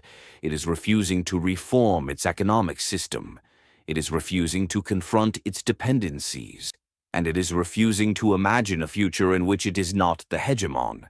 This refusal is the beginning of decline, not the Armada, not the loss of a colony, not a defeat in a war. The beginning of decline is the refusal to recognize that decline is possible. The U.S. can still escape the sub-metropolis trap. It can still reform its economy, diversify its relationships, and strengthen its institutions. It can still adapt to a changing world and imagine a future in which it is not the hegemon. But time is running out. The trap is tightening, and the window of opportunity is closing. Chapter 5: Wars Without End. In the 1570s, the Spanish Empire faced a series of military challenges that would ultimately prove beyond its capacity to manage. The Dutch Revolt, which began in 1568, had turned into a full-scale war of independence.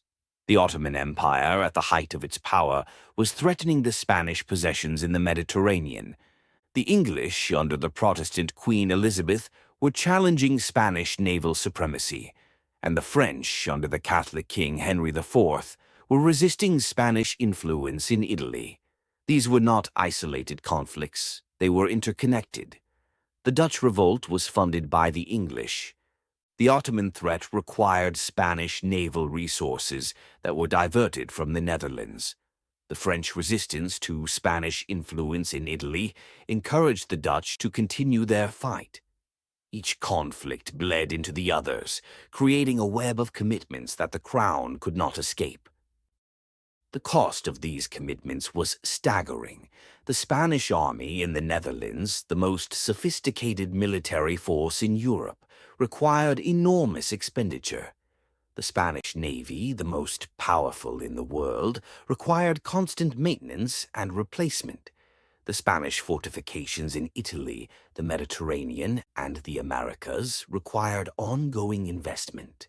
The total cost of Spanish military commitments in the 1570s was roughly 5 million ducats per year, more than the crown's entire income from the American silver mines. To finance these commitments, the crown borrowed. It borrowed from the Genoese bankers, from the German merchants, from the Flemish financiers. It issued juros, state bonds that paid interest. It sold offices, monopolies, and privileges to the highest bidder. It squeezed the Spanish population with taxes, tributes, and forced loans. The result was a cycle of debt that the crown could not escape. Each new war required new borrowing. Each new borrowing required new interest payments. Each new interest payment required new taxes. And each new tax provoked resistance from the population and the elites. The cycle was unsustainable. The crown could not continue to borrow indefinitely. The bankers could not continue to lend indefinitely.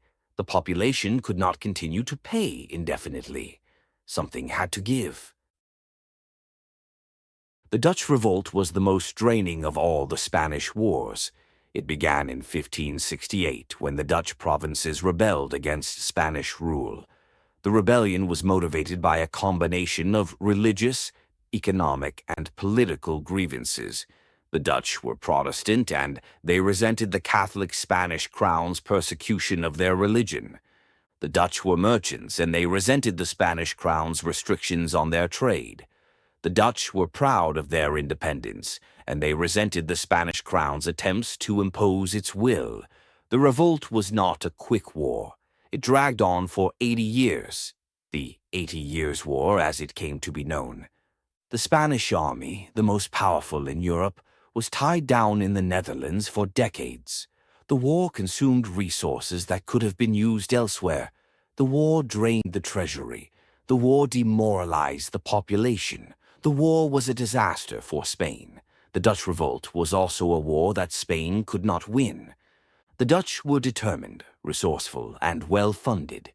They had the support of the English and the French. They had the support of the Protestant powers of Europe. They had the support of their own population.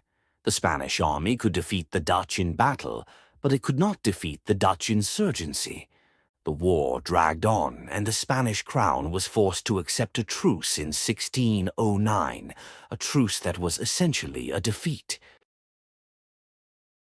The financial toll of the Dutch revolt on the Spanish treasury was immense. The Army of Flanders, as the Spanish force in the Netherlands was known, was the most expensive military force in Europe. Its soldiers were the best paid and best equipped in the world. Its generals were the most experienced. Its logistical network was the most sophisticated. But all of this came at a staggering cost. Between 1568 and 1609, the Spanish crown spent roughly 100 million ducats on the Dutch revolt. This was more than the crown's total income from the American silver mines during the same period. The crown was forced to borrow to finance the war, and the borrowing created a debt burden that would haunt the empire for decades. The human cost was also staggering. The Spanish army in the Netherlands suffered enormous casualties.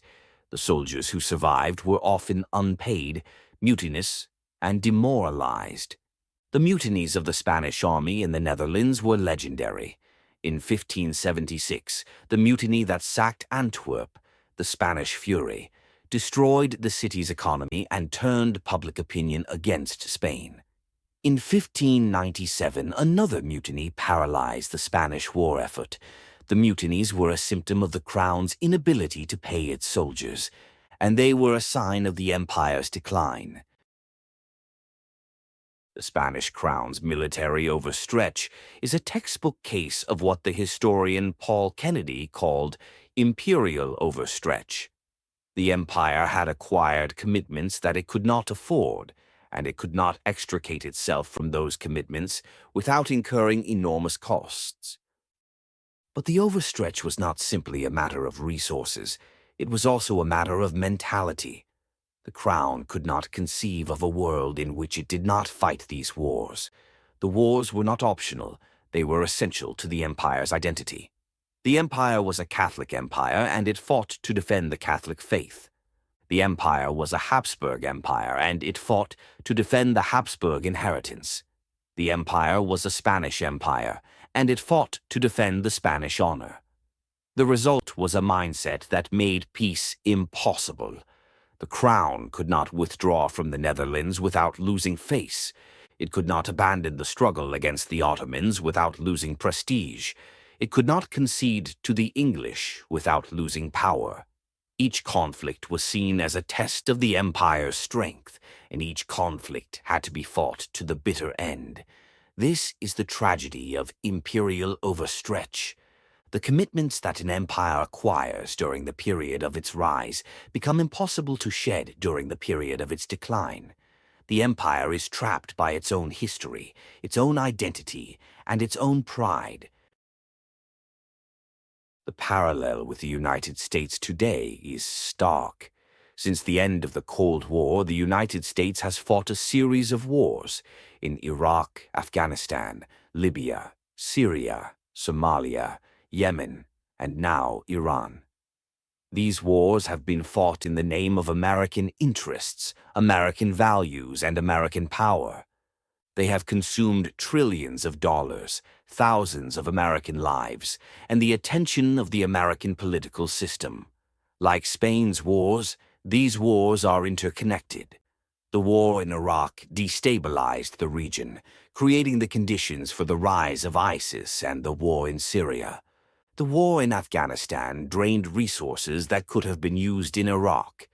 The war in Yemen is a proxy conflict with Iran, which is also a target of American intervention in Syria and Iraq. The war in Iran, which began in 2026, is the latest in a series of conflicts that have bled the American military and the American treasury. The cost of these commitments is staggering. The total cost of the post-9/11 wars is estimated at over $8 trillion. The annual cost of the American military footprint, over 750 bases in more than 70 countries, is roughly $1 trillion per year. The Pentagon budget is larger than the budgets of the next 10 countries combined. And yet, despite this spending, the U.S. is not winning these wars. The wars in Iraq and Afghanistan ended in stalemate and retreat. The war in Libya ended in chaos. The war in Syria is ongoing with no end in sight. The war in Yemen is a humanitarian catastrophe. The war in Iran as of 2026 is another quagmire. The U.S. is pouring resources into conflicts that it cannot win, cannot escape, and cannot afford. The financial cost of American overstretch is only part of the story. The deeper cost is strategic distraction. When a great power is distracted by peripheral conflicts, it loses the ability to focus on the central challenges of its time. Spain was distracted by its wars in the Netherlands, in Italy, and in the Mediterranean, and it could not focus on the challenges of its own internal development, the challenge of reforming its economy, modernizing its institutions, and adapting to a changing world. The U.S. is similarly distracted. The wars in the Middle East have consumed the attention of the American political system, the resources of the American treasury, and the lives of the American military. The U.S. has been so focused on these conflicts that it has neglected the central challenges of the 21st century, the rise of China, the challenge of climate change, the erosion of democracy, the inequality of wealth. This strategic distraction is the cost of imperial overstretch. The U.S. is spending resources on conflicts that are peripheral to its interests, while the central challenges of the time are growing. The result is a slow erosion of American power as the U.S. squanders its resources on wars it cannot win. The parallel goes even deeper. Spain's wars were not just a matter of overstretch, they were a matter of identity. The wars were fought to defend the empire's identity as a Catholic power, a Habsburg power, and a Spanish power. The crown could not extricate itself from these wars without losing the sense of itself. The U.S. is fighting its wars for similar reasons. The wars are fought to defend the empire's identity as a hegemonic power, a democratic power, and an American power. The U.S. cannot extricate itself from these wars without losing the sense of itself. This is the real tragedy of imperial decline. The empire's identity is so bound up with its wars that it cannot imagine a world in which it is not fighting them. It is trapped by its own history, its own pride, and its own sense of mission. Is there a way out of this trap? The historical record is mixed. Spain could not escape the trap. The crown's identity was so bound up with its wars that it could not extricate itself from them. The wars continued. The debt grew. The empire declined. It was only when the empire was on its deathbed that it finally made peace. And by then it was too late. The U.S. has advantages that Spain did not have. The American political system is more democratic, more open, and more accountable. The American public has the ability to demand an end to the wars. The American military has the capacity to withdraw from conflicts without losing face. The American economy has the resources to pivot to the challenges of the 21st century. But the U.S. also faces challenges that Spain did not face. The U.S. is not fighting a single enemy. It is fighting a network of enemies. The U.S. is not fighting a single war. It is fighting a global campaign against terrorism. The U.S. is not defending a single identity. It is defending a global role that is increasingly contested. The way out of the trap is not to withdraw from the world. It is to redefine the American role in the world. The U.S. must focus on the central challenges of the 21st century, the rise of China, climate change, the erosion of democracy, inequality of wealth, and it must shed the peripheral conflicts that are draining its resources and its attention.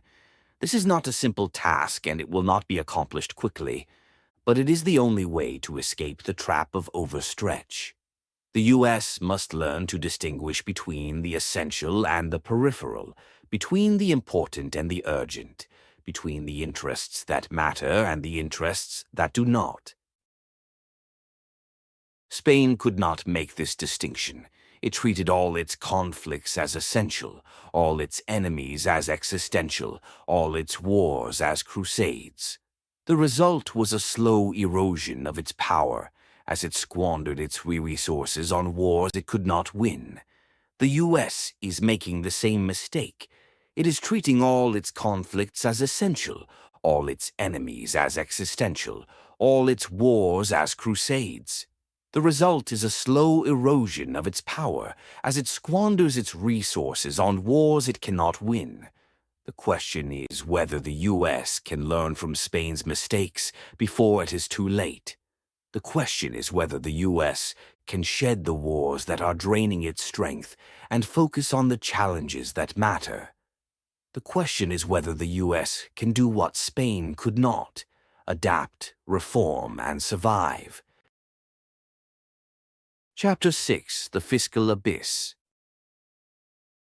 In the year 1596, the Spanish crown did something that had become routine.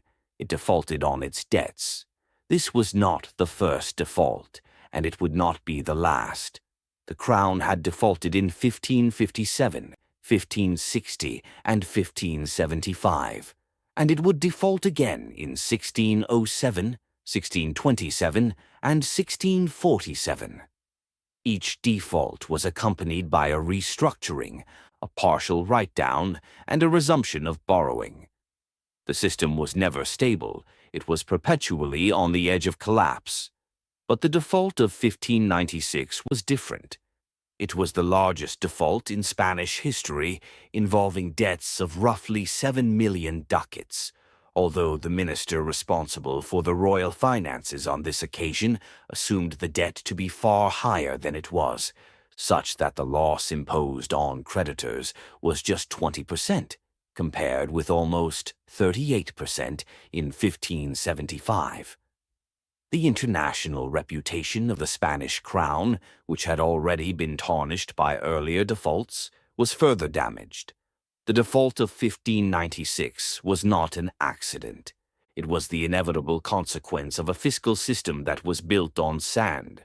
The crown's revenue was too low, its expenditures were too high, and its debt was too large. The crown could not raise taxes without provoking resistance. It could not reduce spending without losing wars. It could not borrow more without risking default. The system was a trap, and the crown was caught in it. To understand the Spanish fiscal crisis, we must understand the structure of the Spanish state. The Spanish state was not a modern state. It was a patrimonial monarchy, a personal possession of the Habsburg dynasty. Its revenues were not the product of a rational tax system. They were the product of a patchwork of feudal dues, ecclesiastical tithes, and ad hoc levies. The crown's income came from three sources. The first was the alcabala, a sales tax that was the crown's most important source of revenue from the Spanish population. The alcabala was a tax on all commercial transactions, levied at a rate of 10% in Castile and varying rates elsewhere. It was regressive and unpopular. It fell heavily on the poor who had little political power, but it also provoked resistance from the elites, who had more power. The second source was the quinto real, a tax on the silver from the American mines. The crown took a fifth of all silver production as a royal tax. This was the crown's most lucrative source of revenue, but it was also the most volatile. The silver flows fluctuated wildly, depending on the productivity of the mines, the efficiency of the refining process, and the security of the shipping routes. When the silver flowed, the crown prospered. When the silver faltered, the crown suffered. The third source was borrowing, the asientos and euros that the crown issued to pay for its operations. The asientos were short-term, high-interest loans from German and Genoese bankers. The euros were long-term state bonds that paid interest. The crown's borrowing was its most expensive source of revenue, consuming a growing share of the crown's income. Recent scholarship has fundamentally revised our understanding of Philip II's financial policies. Carlos Alvarez Nogal and Christophe Chamley, in their groundbreaking study Philip II of Spain and the Power of Money, argue that Philip's main struggle was not with the Genoese bankers, as historians had long assumed, but with the Cortes, the representative assembly of Castile, which under Castile's implicit constitution imposed limits on public debt. The king used temporary payment suspensions and financial crises as tools to pressure the Cortes for additional taxation. This revisionist interpretation reveals that the crown was not merely the victim of greedy bankers. It was an active participant in a political struggle over fiscal authority. The Cortes, representing the cities of Castile, resisted the crown's demands for higher taxes. The crown, in turn, used defaults to force the Cortes to concede. The system was a perpetual negotiation, with each side seeking to shift the burden to the other. The cost of this system was borne by the Spanish population. The taxes fell heavily on the poor. The borrowing enriched the bankers. The defaults damaged the crown's credit, and the wars consumed the resources of the empire. The consequences of the Spanish fiscal crisis were devastating. The first consequence was inflation. The crown's borrowing and spending drove up prices. The silver from the Americas had already caused inflation. The crown's borrowing and spending made it worse. The poor were the hardest hit. Their wages lagged far behind the cost of living. They could not afford bread, shelter, or the basic necessities of life. The poor grew poorer, while the rich grew richer. The second consequence was economic stagnation. The crown's borrowing squeezed out private investment. The elites who lent the crown money were rewarded with privileges and exemptions. The population who paid the taxes were impoverished and resentful.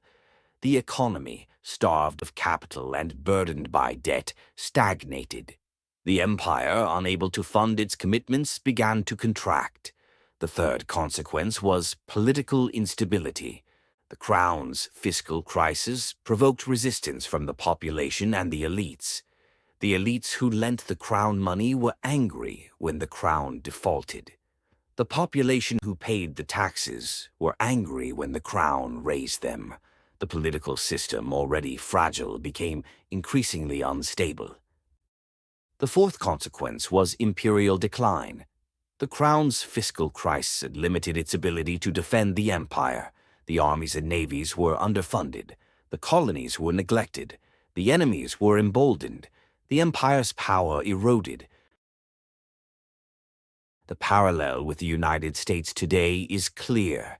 The U.S. federal government is facing a fiscal crisis of its own.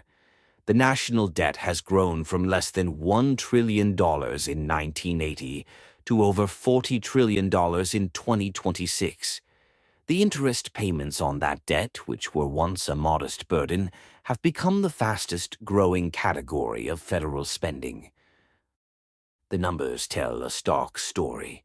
As of 2026, the U.S. Treasury is paying roughly $3.18 billion per day in interest on the national debt. Between October 2025 and July 2026, net interest on public debt totaled $963 billion, more than the defense budget.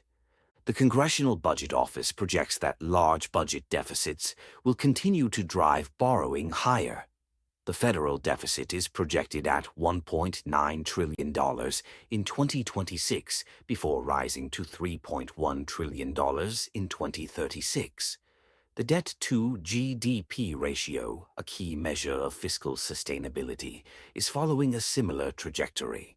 Federal debt held by the public was 101% of GDP in 2026 and is projected to reach 120% in 2036, surpassing the previous high of 106% reached in 1946. Net interest outlays are projected to more than double from $1 trillion in 2026 to $2.1 trillion in 2036, rising from 3.3% to 4.6% of GDP.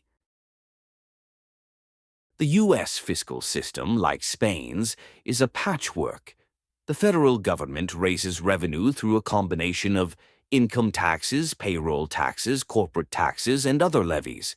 But these revenues are not sufficient to cover the government's spending. The government spends more than it takes in, and it borrows to cover the difference. The result is a fiscal trap that is similar to Spain's.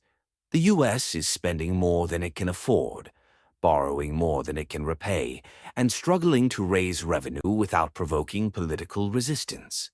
The system is unsustainable, and the longer it continues, the harder it will be to fix.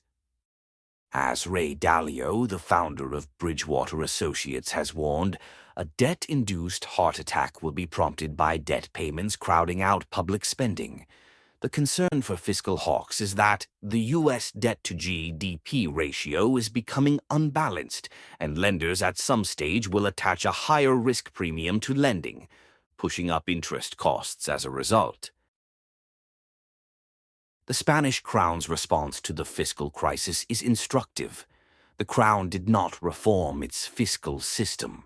It did not raise taxes on the elites. It did not cut spending on the wars. It did not reduce the size of the court. Instead, it continued to borrow, continued to spend, and continued to default. The Crown's response was rational from the perspective of the elites. The elites benefited from the existing system. They did not want to pay more taxes. They did not want to lose their privileges. They did not want to see the wars end. The Crown, which depended on the elites for its financing, could not impose reform on them. The result was a slow erosion of the empire's power. The U.S. is making a similar mistake. The political system is captured by the financial sector. The financial sector benefits from the existing system. It does not want to pay more taxes. It does not want to lose its privileges. It does not want to see the wars end. The political system, which depends on the financial sector for its financing, cannot impose reform on it. The result is a slow erosion of American power. The question is whether the U.S. can escape the fiscal trap. The answer depends on the choices that are made in the coming years. If the U.S. continues on its current trajectory, it will likely face a combination of inflation, default, and austerity. The debt will grow, the interest payments will rise, and the government will be forced to choose among bad options.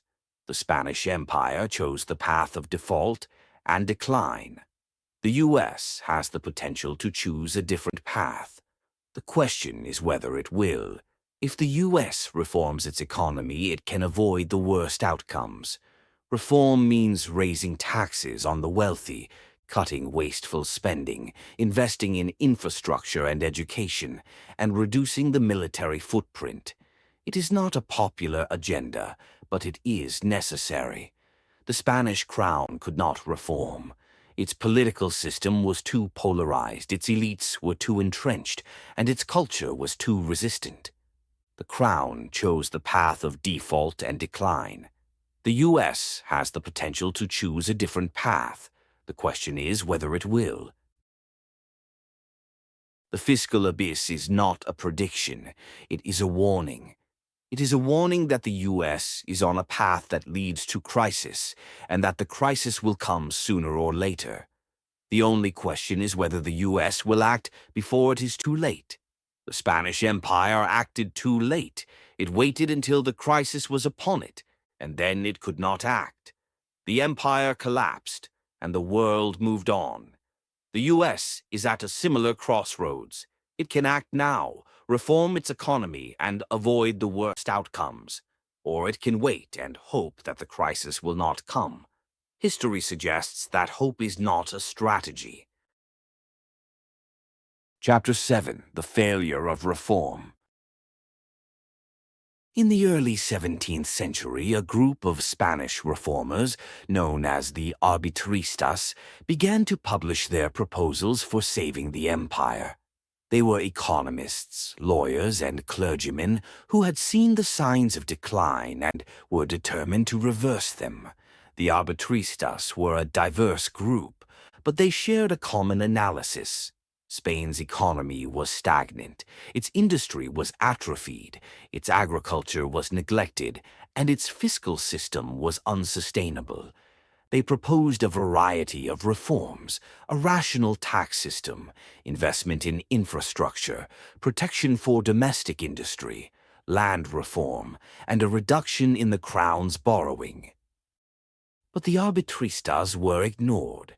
Their proposals were dismissed by the aristocracy, the clergy, and the royal councillors. The elites who benefited from the existing system were not willing to change it. The crown, which needed the elites to finance its wars, could not impose reform on them. The result was that the empire continued on its path of decline. The story of the arbitristas is a story of failed reform. It is a story of a state that could see the problems but could not solve them. It is a story of a system that was captured by rent-seekers and could not be broken free. The most famous of the arbitristas was Martín González de Celorrigo, who published his Memorial de la Política Necesaria y Útil Restauración de la República de España in 1600. Celorrigo's analysis was remarkably prescient. He argued that Spain's economy was suffering from a misallocation of resources, a neglect of industry, and an over-reliance on foreign imports. He proposed a series of reforms, encouraging manufacturing, improving agriculture, reducing wasteful spending, and reforming the tax system. But Celorigo's proposals went nowhere. The crown was too weak, the elites were too entrenched, and the political system was too paralyzed. Celorigo's memorial was read, praised, and ignored. The empire continued on its path of decline. Other arbitristas proposed similar reforms. Luis Valle de la Cerda championed a famous project for public banks and pawn shops, Erarios Públicos y Monte de Piedad, a project that generated negotiations and conflicts for over half a century, from the 1560s to the 1620s. The reformers were not a uniform group. They came from varied social backgrounds: soldiers, doctors, spies, accountants, secretaries, lawyers, and former merchants. Yet they shared a common dependence. Their proposals were directed to the king, his ministers, or powerful urban families, and their success depended entirely on royal favor. The failure of these reform projects is perhaps best encapsulated in the assessment that the king was unable to turn the schemes of the arbitristas into effective reforms. The obstacles were not merely bureaucratic, they were structural. The arbitristas were outsiders to the circles of true power, and the elites who controlled the state had no interest in changes that would threaten their privileges. The reform efforts of the arbitristas were not the only attempts to save the empire. The Count Duke of Olivares, the powerful minister who dominated Spanish politics in the 1620s and 1630s, made his own attempt at reform. He recognized the need for fiscal and administrative changes and proposed a series of measures. The Union of Arms, a scheme for a reserve army of 140,000 men to be paid for by all the dominions of the empire in proportion to their resources. But Olivares's reforms, like those of the arbitristas, foundered on the opposition of vested interests. The non-Castilian dominions resented the proposal because it infringed on their liberties. The Castilian ruling class opposed the plan for the decentralization of the empire. The financial reforms were blocked by the Cortes' opposition to taxation. The consequence of this failure was catastrophic. As one historian has noted, in the 1560s, the result of this failure had left Philip II with no alternative but Alba's policy of repression, which caused the revolt of the Netherlands. In the 1620s, it left Olivares with no alternative but his Union of Arms, which caused the revolts of Catalonia and Portugal. The failure of reform in Spain had deeper causes than the resistance of specific interest groups. The crystallization of social relations within Spain and the country's institutional structure were fundamental aspects of Spanish decadence. The economy lacked integration of its domestic market. Communications were poor. The organization of the agricultural, industrial, and commercial sectors was unable to make the best use of the country's internal resources. The reformers of the Enlightenment era recognized these problems. They highlighted widespread superstition, a generally low level of culture, conformist attitudes, and a tendency to inertia. But the obstacles were too great. Spain's institutional structure and social relations made reform almost impossible. The case of Juan de Palafox, a protégé of Olivares who became Bishop of Puebla and Visitor General of New Spain, illustrates the tragic arc of reform efforts. Palafox developed an alternative program for reform in Mexico that involved delegating power to the American municipalities controlled by the Creoles, a radical plan for administrative decentralization. His support for Creole aspirations threatened to overturn the established vice-regal system and met with strong opposition in government circles. Faced with domestic revolt and war in Europe, ministers in Madrid chose to stand by the status quo. Reform in America was sacrificed to the preservation of Spain's reputation in Europe. Palafox failed, yet his failure in no way undermines the importance of his endeavor, because he had thrust under the spotlight the main problem faced by Spanish statesmen of this period, that of ruling a composite monarchy at a time of mounting international pressure. The parallel with the United States today is striking. The U.S. has its own arbitristas, the economists, policy analysts, and reformers who have been calling for changes to the American economy and political system. These reformers have proposed a variety of reforms, raising taxes on the wealthy, cutting wasteful spending, investing in infrastructure and education, reducing the military footprint, and reforming the financial sector. But these proposals, like those of the arbitristas, have gone nowhere. The political system is paralyzed. The elites who benefit from the status quo are entrenched. The reforms that are needed are blocked by the interests that control the political process. The failure of reform in the United States is a symptom of the same disease that afflicted Spain: elite capture. The political system is so thoroughly dominated by the financial sector, the military-industrial complex, and other rent-seekers that it is incapable of addressing the deep structural problems that the country faces. The reasons for the failure of reform in the United States are similar to the reasons for the failure of reform in Spain. The first reason is elite capture.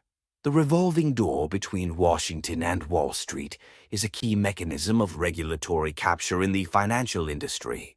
Former government employees move to private industry, where they use their knowledge and connections to influence the very agencies they once served. The result is a system in which regulation serves the interests of the regulated, not the public. The second reason is political polarization. Elite political polarization, mass effective polarization, the rise and institutionalization of partisan niche media, and near parity of Democrats and Republicans in Congress have doomed reform efforts.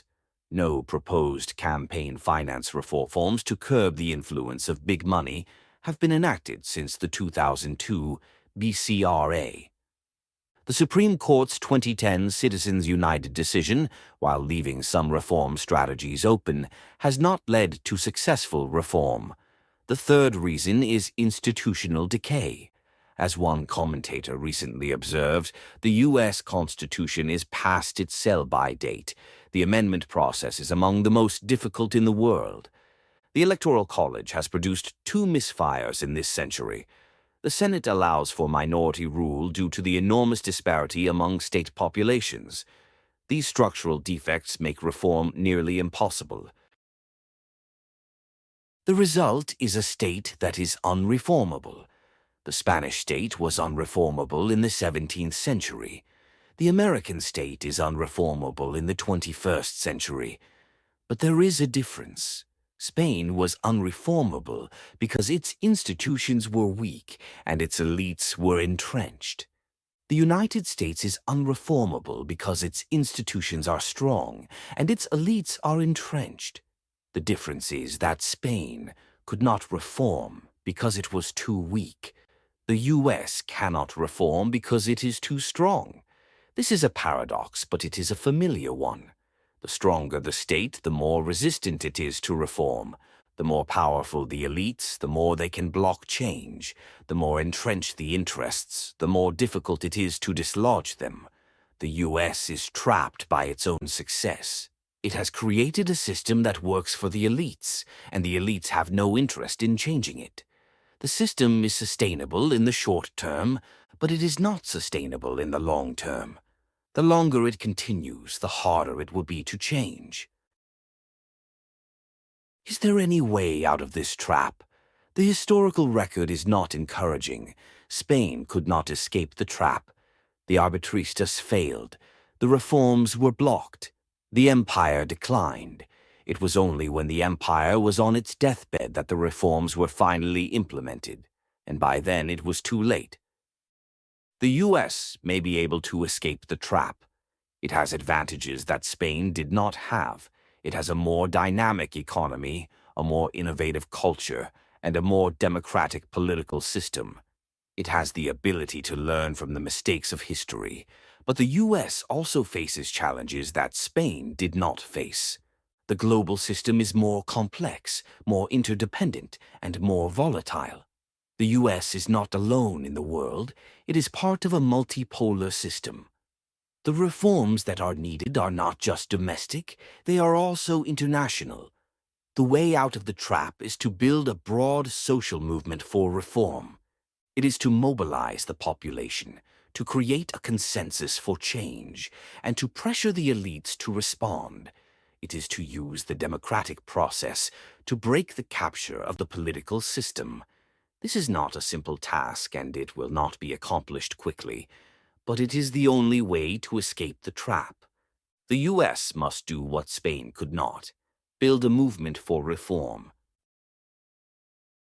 The failure of reform is not inevitable. It is a choice. Spain chose not to reform, and it paid the price. The U.S. can choose to reform, and it can avoid the fate of Spain. But the choice must be made soon. The trap is tightening. The window of opportunity is closing. The longer the U.S. waits, the harder it will be to reform. The story of the arbitristas is a warning. It is a warning that reform is impossible when the system is captured. It is a warning that the elites will resist any change. It is a warning that the state will be paralyzed. But the story is also a lesson. It is a lesson that reform is possible if the political will exists. It is a lesson that the population can be mobilized.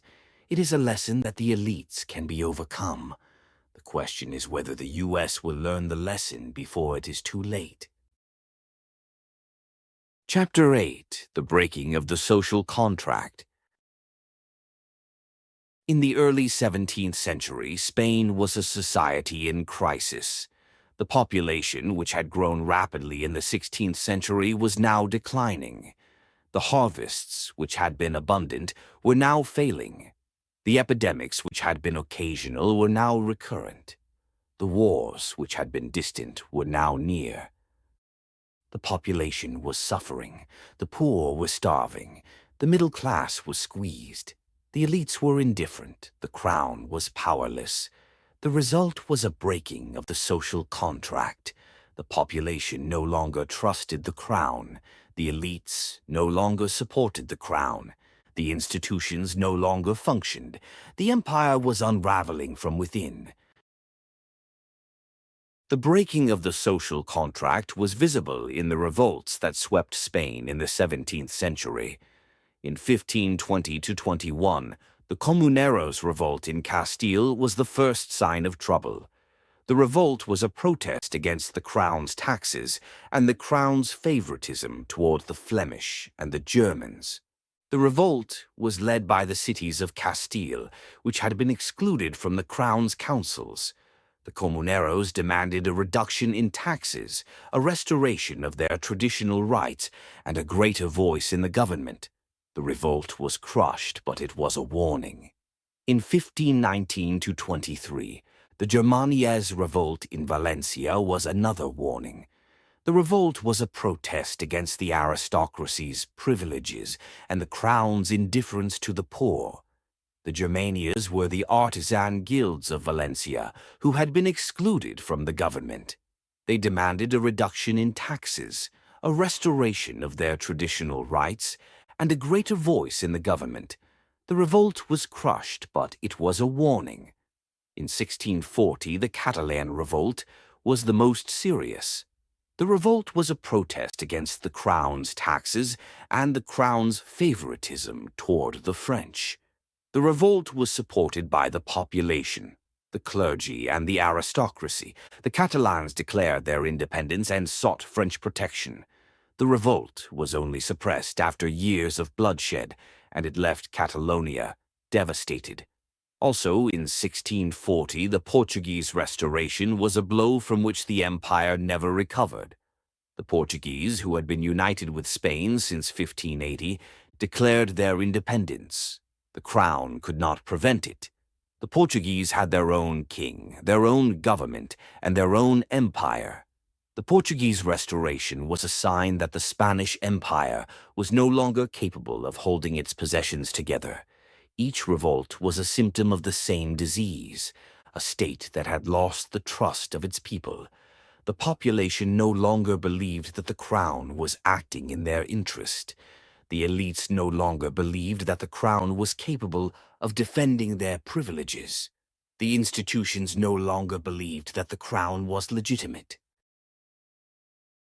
The breaking of the social contract was also visible in the economic and social conditions of the time. The population of Castile, the heart of the empire, had grown rapidly in the 16th century, reaching a peak of roughly 8 million in the 1580s. By 1650, the population had fallen to roughly 6 million. The decline was caused by a combination of wars, epidemics, and emigration. The people who remained were poorer, sicker, and more desperate. The harvests were failing. The climate had turned colder and wetter, the so-called Little Ice Age, and the crops were failing. The famines of the 1590s, the 1620s, and the 1640s killed thousands. The price of bread rose, and the poor starved. The epidemics were recurrent. The plague of 1596 to 1602 killed hundreds of thousands. The plague of 1647 to 1652 killed even more. The people who survived were weakened, demoralized, and resentful. The wars were endless. The Spanish army was fighting in the Netherlands, in Italy, in Germany, and in the Americas. The wars consumed the resources of the empire. The population was taxed to pay for the wars. The young men were conscripted to fight in the wars. The wars were a source of suffering, not a source of glory. The parallel with the United States today is unmistakable. Trust in American institutions has fallen to historic lows. The Gallup poll, which has been measuring trust in institutions since the 1970s, shows a steady decline in confidence in the government, the media, the courts, and the political system. In 2024, only 22% of Americans said they trust the government to do what is right most of the time, a figure that has hovered below 30% for most of the past 2 decades. Trust in the media has fallen to 32%, trust in the Supreme Court to 43%, and trust in the presidency to 33%. These are among the lowest levels in the history of polling. The General Social Survey, which has been measuring social trust since the 1970s, shows a steady decline in trust in other people. In 1972, 46% of Americans said that most people can be trusted. By 2024, that figure had fallen to 30%. The decline in trust is not limited to institutions.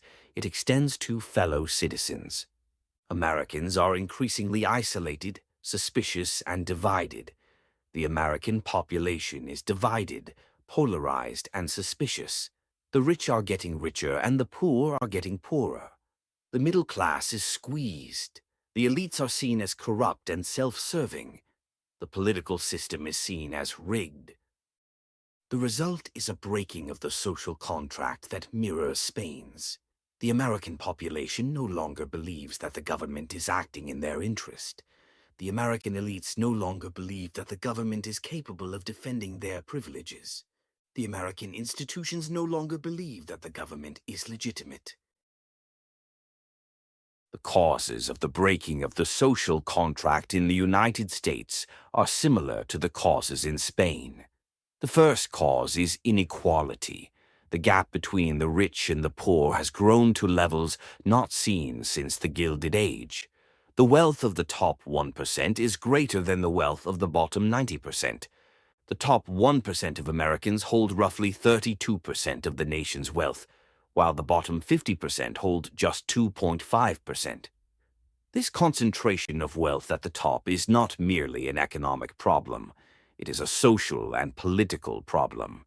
It creates resentment, divides communities, and undermines the sense of shared purpose that is essential to a functioning society. The second cause is polarization. The American political system is divided into two camps that no longer speak to each other. The Republicans and the Democrats are not just opponents, they are enemies. According to Pew Research, the partisan divide in America has widened dramatically over the past 2 decades. In 1994, the average gap between Republicans and Democrats on key policy issues was 15 points. By 2024, it had grown to 39 points. The political system is paralyzed, and the population is alienated.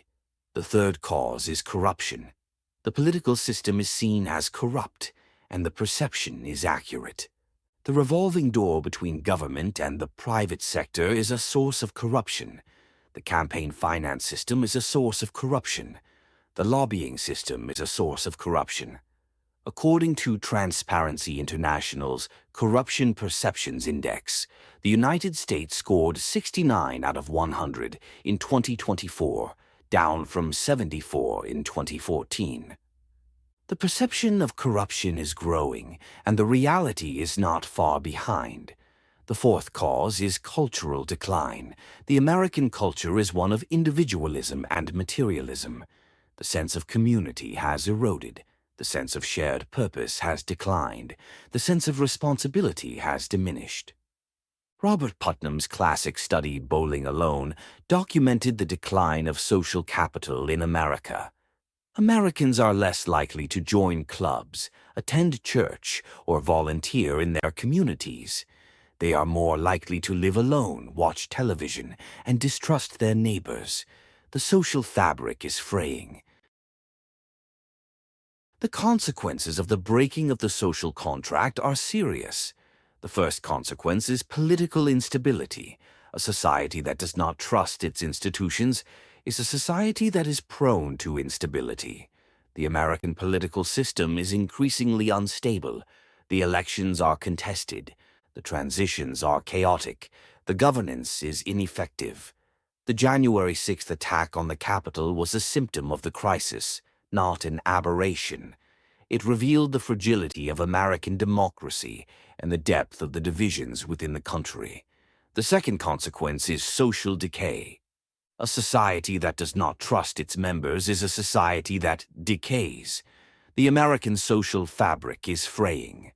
The crime is increasing. The drug abuse is rising. The family structure is breaking down. The opioid crisis, the rise of deaths of despair, and the decline in life expectancy are all symptoms of a society that has lost its moorings. The third consequence is economic decline.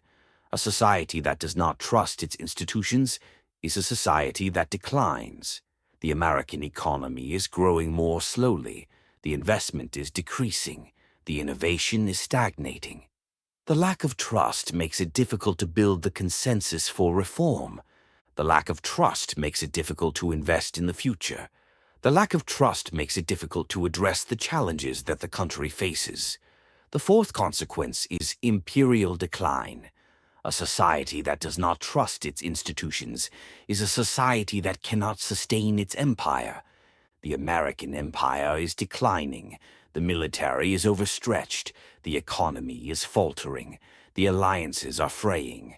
The lack of trust at home undermines the credibility of the American project abroad.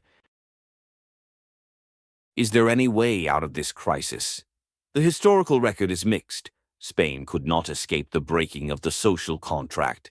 The revolts continued. The population continued to decline. The empire continued to collapse. It was only when the empire was on its deathbed that the social contract was restored, and by then it was too late. The U.S. may be able to escape the crisis. It has advantages that Spain did not have.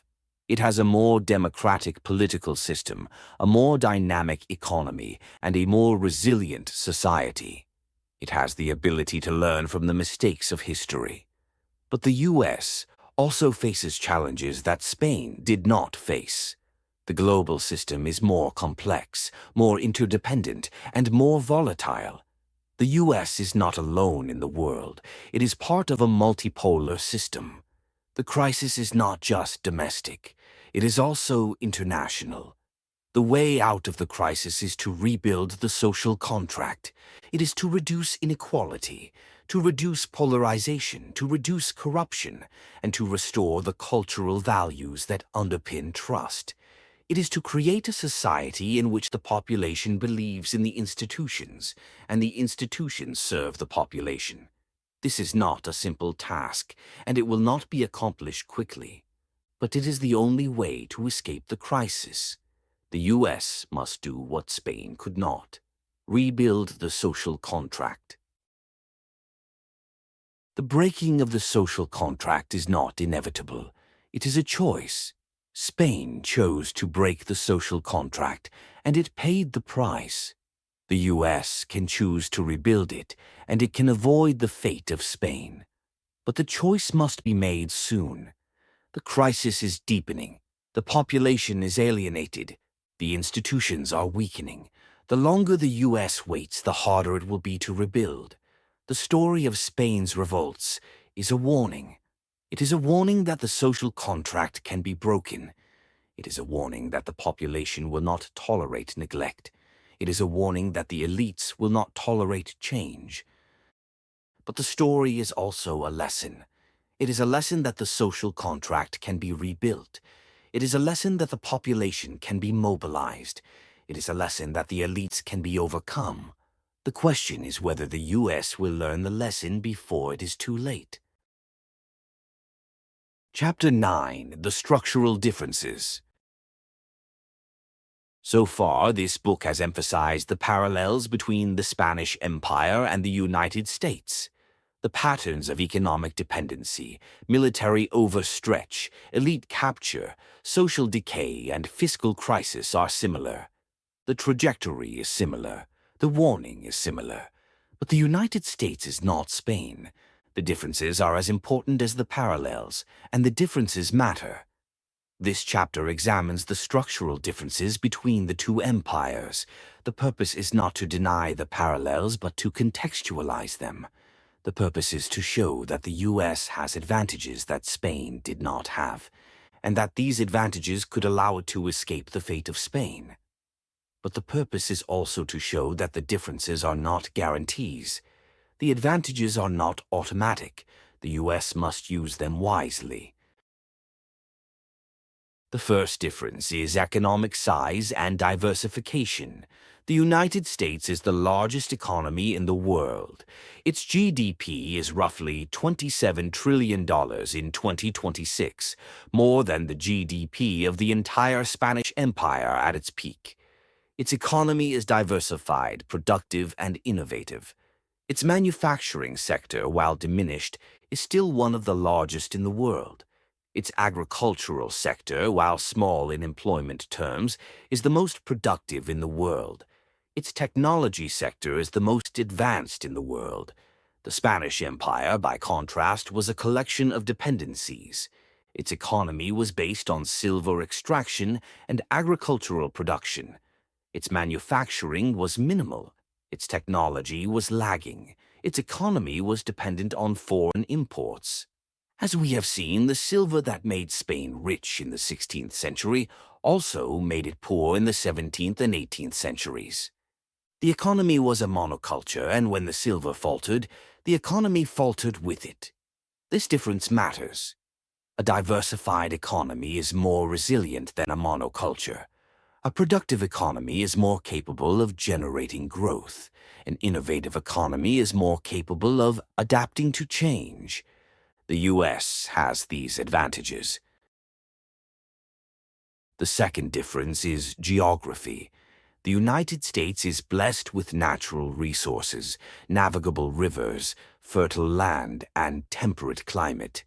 Its geography has allowed it to develop a large, prosperous, and self-sufficient economy. Its geography has also allowed it to be relatively isolated from the conflicts that have consumed other empires.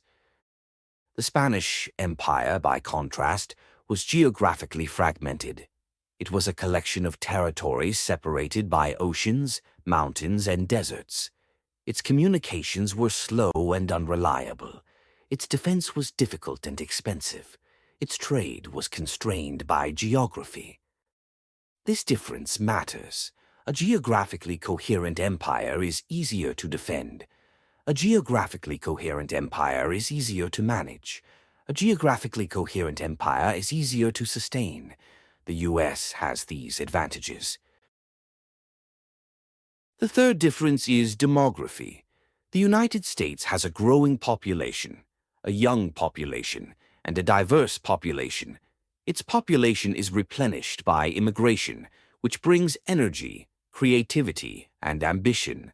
Its population is diverse, which brings a variety of perspectives and talents. The Spanish Empire, by contrast, had a declining population, an aging population, and a stagnant population. Its population was decimated by epidemics, wars, and emigration. Its population was homogeneous, which limited its creativity. Its population was conservative, which limited its ambition. This difference matters. A growing population is more dynamic. A young population is more innovative. A diverse population is more creative. The U.S. has these advantages. The fourth difference is institutional strength. The United States has a set of institutions that are the envy of the world: a vibrant press, an independent judiciary, a stable electoral system, and a capable civil service. These institutions are not perfect, but they are strong. They provide the foundation for governance, accountability, and legitimacy. The Spanish Empire, by contrast, had weak institutions. Its press was censored. Its judiciary was corrupt. Its electoral system was non-existent. Its civil service was inept. The empire was governed by a royal court that was isolated from the population. This difference matters. Strong institutions provide the capacity for reform. Strong institutions provide the legitimacy for governance. Strong institutions provide the foundation for resilience. The U.S. has these advantages. The fifth difference is alliance structure. The United States has a network of alliances that is the most extensive in history. NATO, the alliances with Japan, South Korea, and Australia, and the network of bilateral agreements provide the U.S. with military, economic, and diplomatic support. The alliances are not perfect, but they are strong. The Spanish Empire, by contrast, was isolated. Its alliances were weak and unreliable. Its allies were often enemies. Its diplomacy was ineffective. This difference matters. A strong alliance structure provides support in times of crisis. A strong alliance structure provides legitimacy in times of conflict. A strong alliance structure provides resources in times of need. The U.S. has these advantages. The sixth difference is technology. The United States is the global leader in technology. Its technology companies are the most advanced in the world. Its research universities are the most productive in the world. Its venture capital is the most abundant in the world. The U.S. is at the forefront of artificial intelligence, biotechnology, and clean energy. The Spanish Empire, by contrast, was technologically lagging. Its technology was imported from Europe. Its innovation was limited.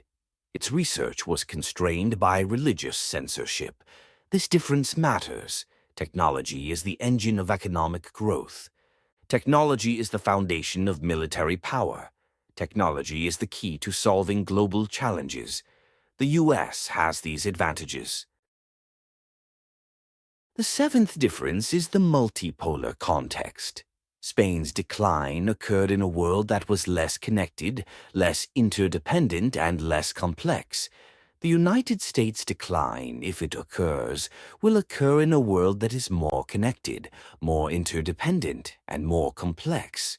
The rise of China, the resurgence of Russia, the development of India, the integration of Europe, These forces are creating a multipolar world. The U.S. is no longer the only power. It is one power among many. As Jan Nedeveen Pedersen has written, the rapid growth of economies in Asia and the global South has led to a momentous shift in the world order. The transition to a multipolar world is a challenge, but it is also an opportunity. The U.S. can adapt to a multipolar world, cooperate with other powers, and build a new international order. The Spanish Empire could not adapt. It clung to its hegemony and declined. The U.S. has the opportunity to do what Spain could not. These differences are real and significant. They give the United States advantages that the Spanish Empire did not have. They give the United States the capacity to adapt, reform, and survive. But the differences are not guarantees. The advantages are not automatic. The U.S. must use them wisely. The Spanish Empire had advantages too. It had the silver from the American mines. It had the support of the Catholic Church. It had the most powerful military in Europe. It had the largest empire in the world, and it still declined. The U.S. could decline as well. Its advantages could be squandered. Its economy could stagnate. Its institutions could weaken. Its alliances could fray. Its technology could be surpassed. The U.S. could follow the same path as Spain. The question is whether the U.S. will use its advantages wisely. The question is whether it will learn from the mistakes of history. The question is whether it will adapt, reform, and survive. Structural differences between the U.S. and Spain are important, but they are not decisive. The Spanish Empire's decline was not inevitable. It was the result of choices. The U.S. has the advantages that Spain did not have, but it also faces challenges that Spain did not face. The global system is more complex, more interdependent, and more volatile. The rise of China, the challenge of climate change, the erosion of democracy, the inequality of wealth.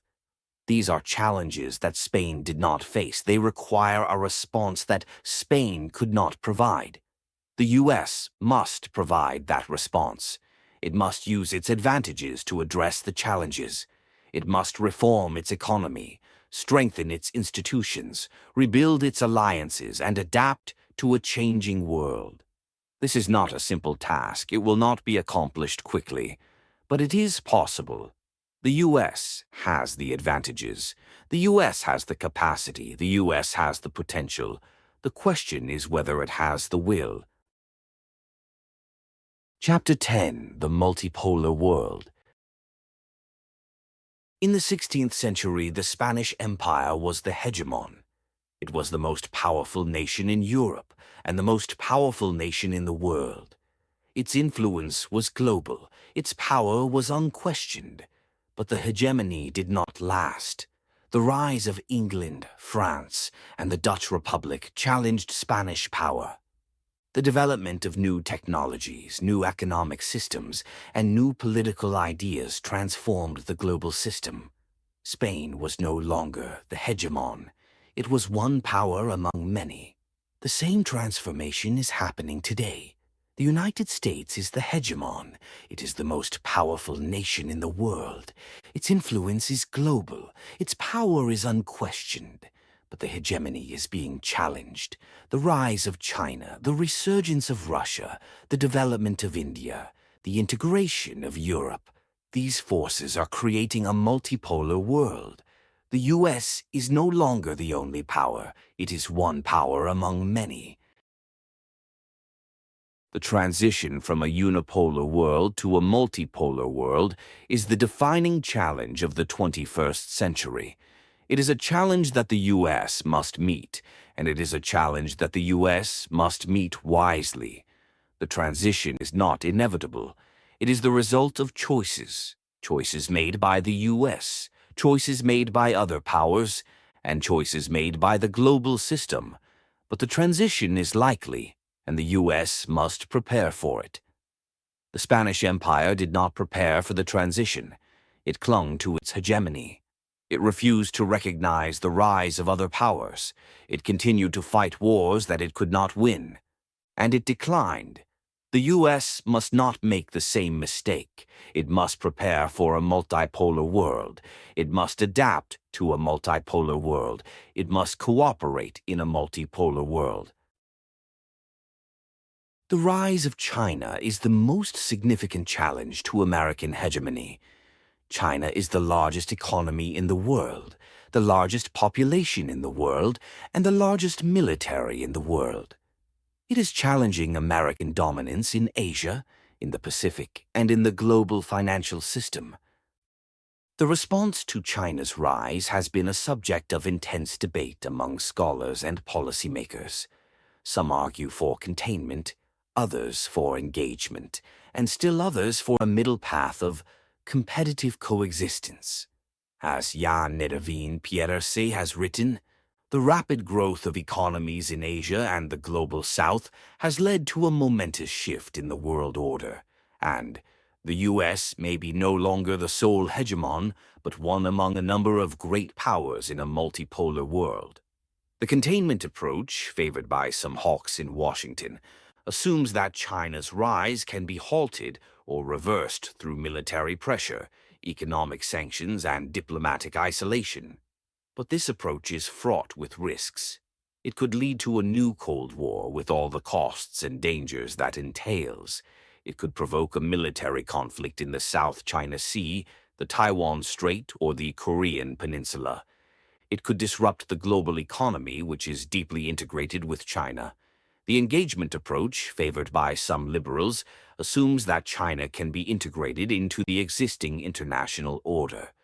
But this approach has also failed. China has used its economic integration to advance its own interests, not to accept American leadership. China has built its own institutions, the Asian Infrastructure Investment Bank, the Belt and Road Initiative, the BRICS, to challenge American-dominated institutions. The middle path of competitive coexistence recognizes that the U.S. and China will be rivals, but that they must also cooperate on issues of mutual interest: climate change, nuclear proliferation, global health. This approach requires a careful balancing of competition and cooperation, of pressure and engagement. It requires a foreign policy that is strategic, not ideological. It requires a foreign policy that learns from the mistakes of the past. The rise of other powers complicates the picture. Russia, despite its economic weaknesses, remains a military power and a geopolitical rival. India, despite its domestic challenges, is a rising power with a growing economy and a strategic location. Europe, despite its internal divisions, is an economic giant and a political actor. Brazil, South Africa, and other regional powers are asserting themselves on the global stage. The result is a multipolar world in which no single power dominates. The U.S. is the largest power, but it is not the only power. The U.S. must learn to share power, to build coalitions, and to cooperate with others. The U.S. must learn to lead in a world that it does not control. The transition to multipolarity is not a disaster. It is an opportunity. It is an opportunity for the U.S. to redefine its role in the world. It is an opportunity for the U.S. to focus on the challenges that matter. It is an opportunity for the U.S. to build a better future. But the opportunity requires action. The U.S. must act now before it is too late. It must reform its foreign policy. It must reform its domestic policy. It must build a multipolar world. The transition to a multipolar world also requires a new domestic policy. The U.S. must reform its economy, strengthen its institutions, and rebuild its social contract. The reform of the economy requires investment in infrastructure, education, and technology. It requires a tax system that is fair and efficient. It requires a regulatory system that is rational and effective. It requires a rebalancing of the economy from finance to production, from consumption to investment, from debt to equity. The strengthening of institutions requires a restoration of trust. It requires an end to corruption. It requires a commitment to the rule of law. It requires a revitalization of the press, the judiciary, and the civil service. It requires a reduction in polarization and a restoration of the capacity for compromise and governance. The rebuilding of the social contract requires a reduction in inequality. It requires an investment in the middle class. It requires a commitment to social justice. It requires a restoration of the sense of shared purpose that once held the American project together. The parallel with Spain is instructive. Spain's decline was accelerated by its failure to adapt to a changing world. It clung to its hegemony, refused to recognize the rise of other powers, and continued to fight wars it could not win. The result was a slow erosion of its power. The U.S. is at a similar crossroads. It can cling to its hegemony, refuse to recognize the rise of other powers, and continue to fight wars it cannot win.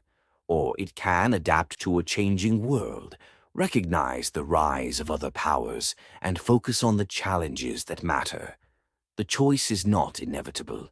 It is a choice that the U.S. must make. The transition to a multipolar world is not a disaster. It is an opportunity. It is an opportunity for the U.S. to redefine its role in the world. It is an opportunity for the U.S. to focus on the challenges that matter. It is an opportunity for the U.S. to build a better future. But the opportunity requires action. The U.S. must act now, before it is too late. It must reform its foreign policy. It must reform its domestic policy. It must build a multipolar world. The Spanish Empire did not seize the opportunity. It clung to its hegemony. It refused to adapt. It declined. The U.S. must seize the opportunity. It must adapt. It must reform. It must survive. Chapter 11. The Path Not Taken. In the early 17th century, the Spanish Empire had a choice. It could reform, or it could decline. It chose decline. The choice was not inevitable. The arbitristas had proposed sensible reforms. The population had demanded change. The Crown had the power to act. But the Crown did not act. The elites resisted. The reforms were blocked. The empire declined. The United States today has a similar choice. It can reform, or it can decline. The choice is not inevitable. The reformers have proposed sensible changes. The population is demanding change. The government has the power to act. The question is whether the government will act. The question is whether the elites will resist.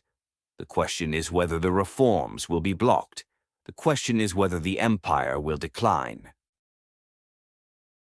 The path not taken by Spain is the path that the U.S. must take. It is the path of reform. It is the path of adaptation. It is the path of survival. The path of reform is not easy. It requires political will. It requires institutional capacity. It requires social consensus. It requires sacrifice. But the path of reform is possible. It is possible if the political will exists. It is possible if the institutional capacity exists.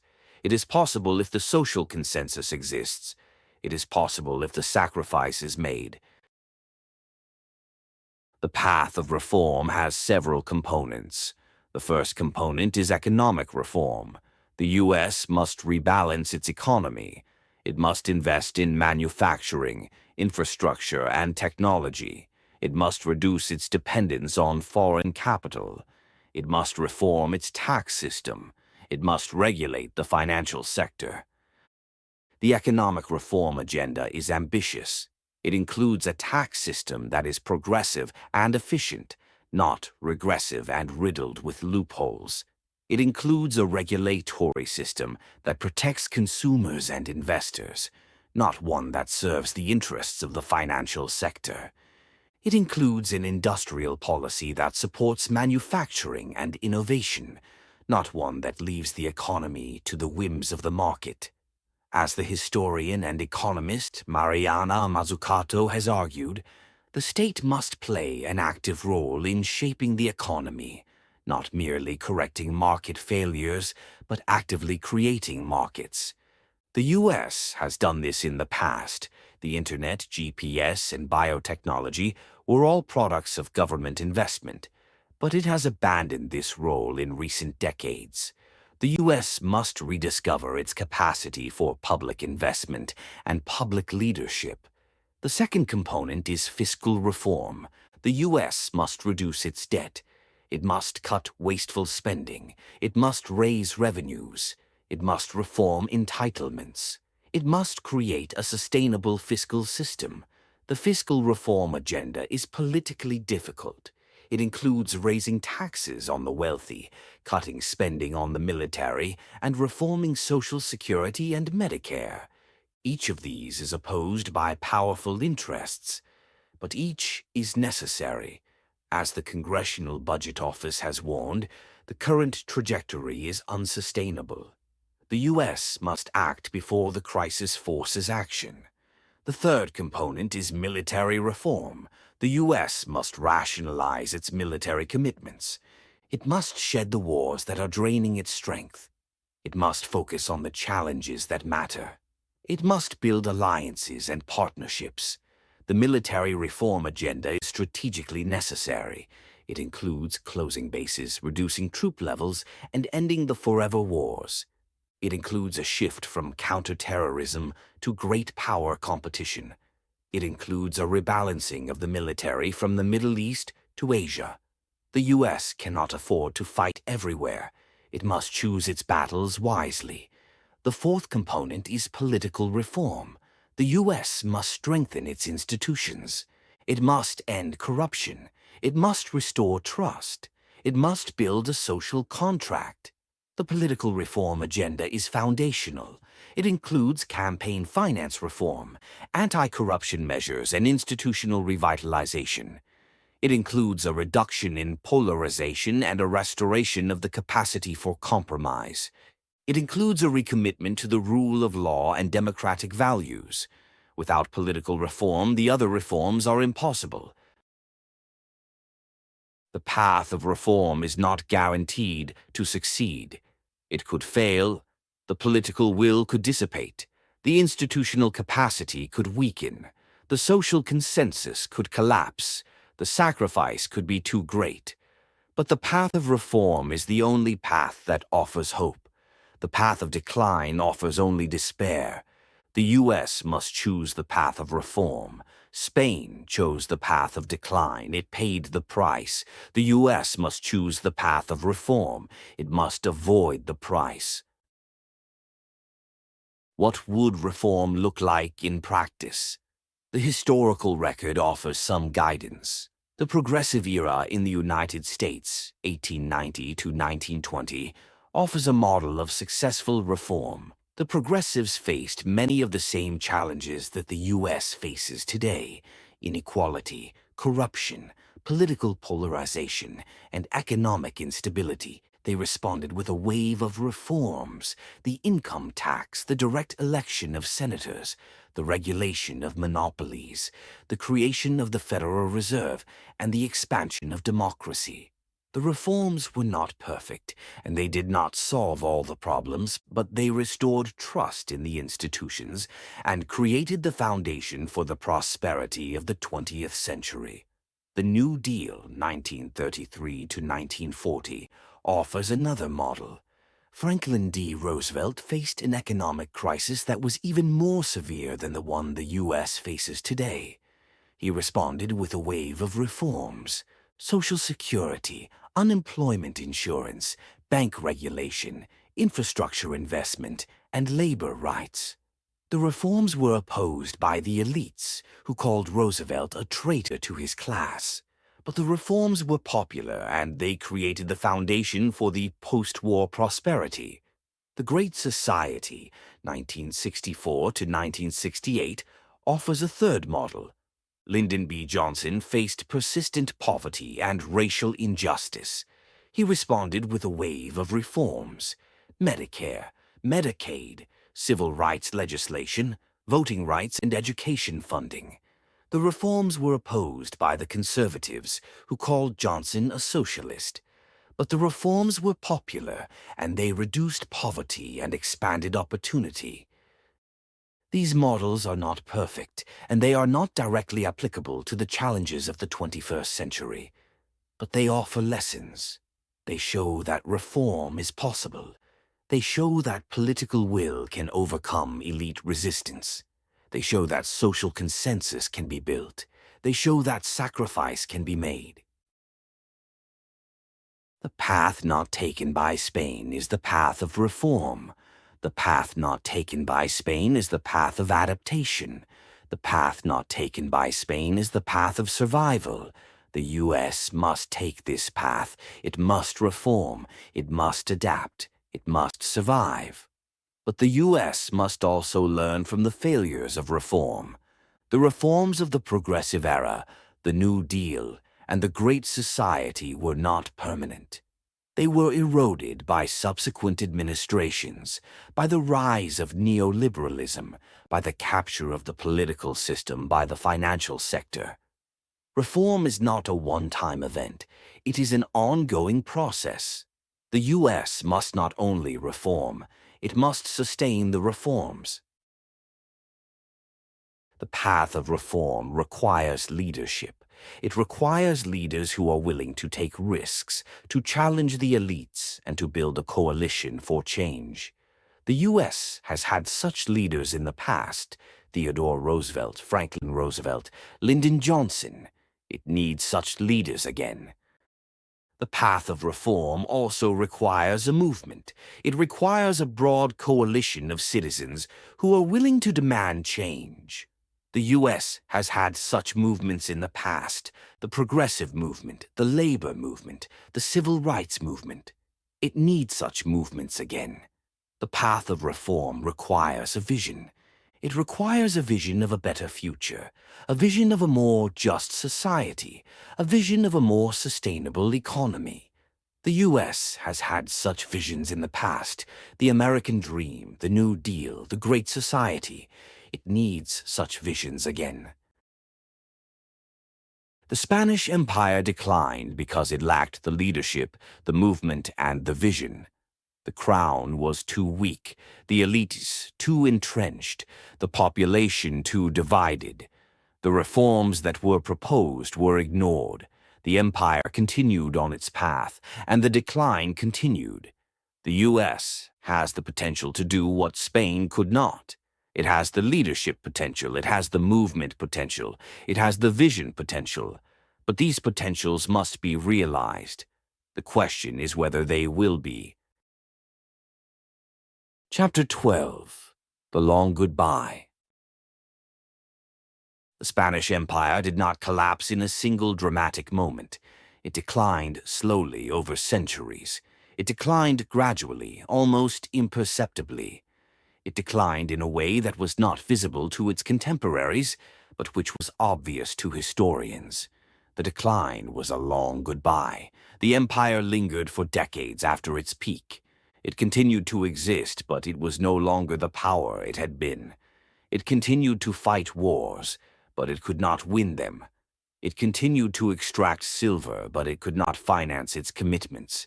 It continued to rule, but it could not govern. The long goodbye is the fate of empires. They decline slowly, gradually, and almost imperceptibly. They decline in a way that is not visible to their contemporaries, but which is obvious to historians. The United States is in the midst of a long goodbye. It is declining slowly, gradually, and almost imperceptibly. It is declining in a way that is not visible to its contemporaries, but which will be obvious to historians. The long goodbye of the Spanish Empire was visible in many ways. The economy stagnated, the population declined, the institutions decayed, the wars were lost, the empire contracted. The long goodbye was also visible in the psychology of the empire. The Spanish elites became complacent. They believed that the empire would last forever. They believed that the silver would never run out.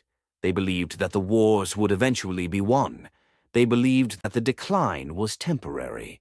The Spanish elites were wrong. The silver did run out. The wars were not won. The decline was not temporary. The empire did not last forever. The United States is making the same mistake. The American elites believe that the U.S. is exceptional. They believe that the dollar will always be the reserve currency. They believe that the military will always be the most powerful. They believe that the decline is temporary. The American elites are wrong. The dollar will not always be the reserve currency. The military will not always be the most powerful. The decline is not temporary. The U.S. will not last forever. The long goodbye is a process, not an event. It is a process that unfolds over decades, even centuries. It is a process that is invisible to its contemporaries, but obvious to historians. The Spanish Empire's long goodbye unfolded over 2 centuries. It began in the late 16th century, accelerated in the 17th century, and culminated in the early 19th century. It was a slow, gradual, almost imperceptible process. The United States' long goodbye is just beginning. It began in the late 20th century, accelerated in the early 21st century, and will culminate in the late 21st century or early 22nd century. It will be a slow, gradual, almost imperceptible process. The long goodbye is not inevitable. It is a choice. Spain chose the long goodbye. The U.S. can choose differently. But the choice must be made soon. The long goodbye has already begun. The decline has already started. The empire is already in the process of fading. The question is whether the U.S. can reverse the process. The question is whether the U.S. can arrest the decline. The question is whether the U.S. can reform itself before it is too late. The Spanish Empire's long goodbye teaches us several lessons. The first lesson is that empires decline slowly.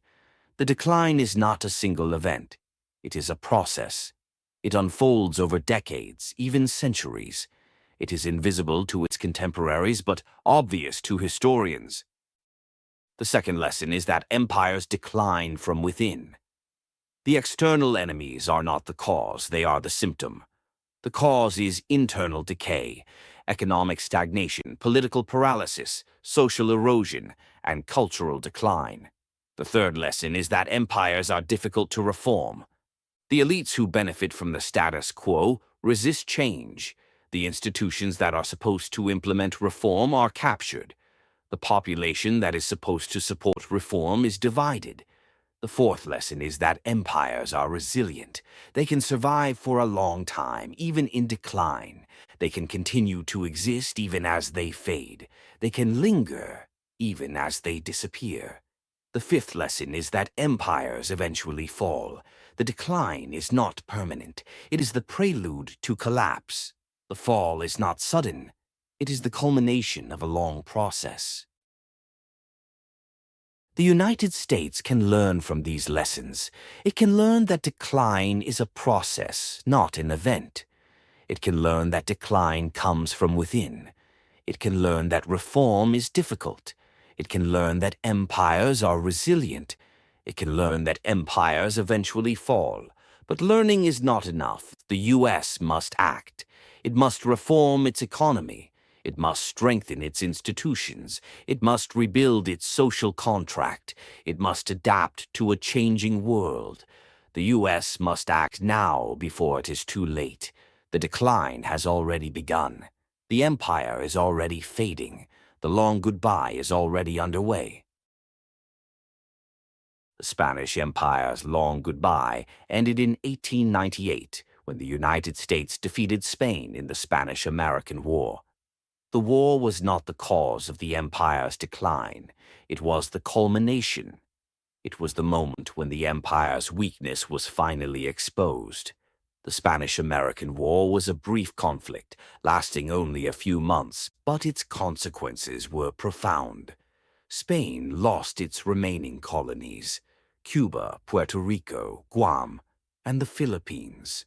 The empire that had once spanned the globe was reduced to a handful of territories in Africa.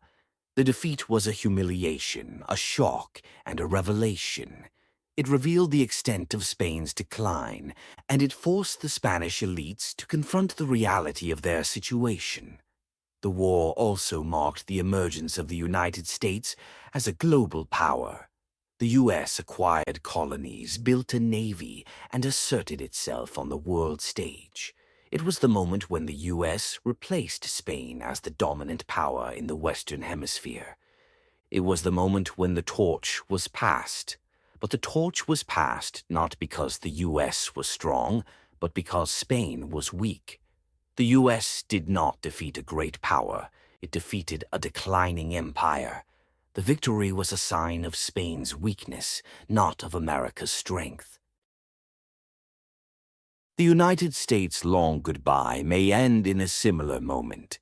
It may end in a war, a crisis, or a disaster. It may end in the loss of a colony, the defeat of a military, or the collapse of a currency. It may end in a moment when the empire's weakness is finally exposed. But the end is not inevitable. The U.S. can avoid the moment of exposure. It can reform before the crisis. It can adapt before the collapse. It can survive before the fall. The question is whether it will. The long goodbye is not a prophecy. It is a warning. It is a warning that the U.S. is on a path that leads to decline. It is a warning that the decline will be slow, gradual, and almost imperceptible. It is a warning that the decline will be invisible to its contemporaries but obvious to historians. The long goodbye is not a fate. It is a choice. The U.S. can choose to decline or it can choose to reform. The choice is not inevitable. It is a choice that the U.S. must make. The Spanish Empire chose decline. It chose to linger, to fade, to disappear.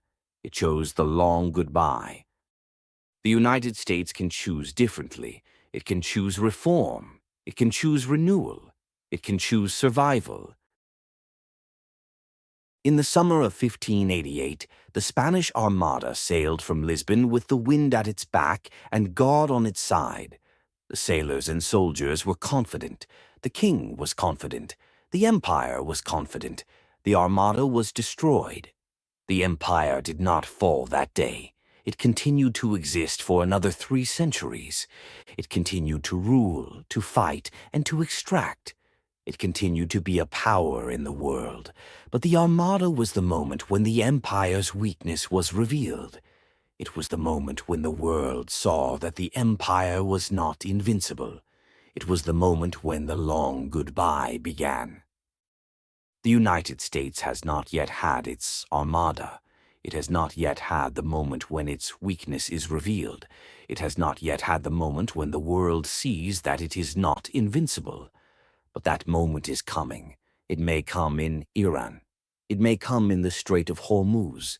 It may come in the financial markets. It may come in the political system. It may come in a way that no one expects. The question is whether the U.S. will be ready when that moment comes. The question is whether the U.S. will have reformed itself in time. The question is whether the U.S. will avoid the fate of Spain. The silver mirror reflects the past and the present. It reflects the Spanish Empire and the United States. It reflects the parallels and the differences. It reflects the warnings and the hopes. The silver mirror is not a prophecy. It is a reflection. It reflects the choices that empires make. It reflects the consequences of those choices. It reflects the fate of those who choose poorly and the hope of those who choose wisely. The Spanish Empire chose poorly.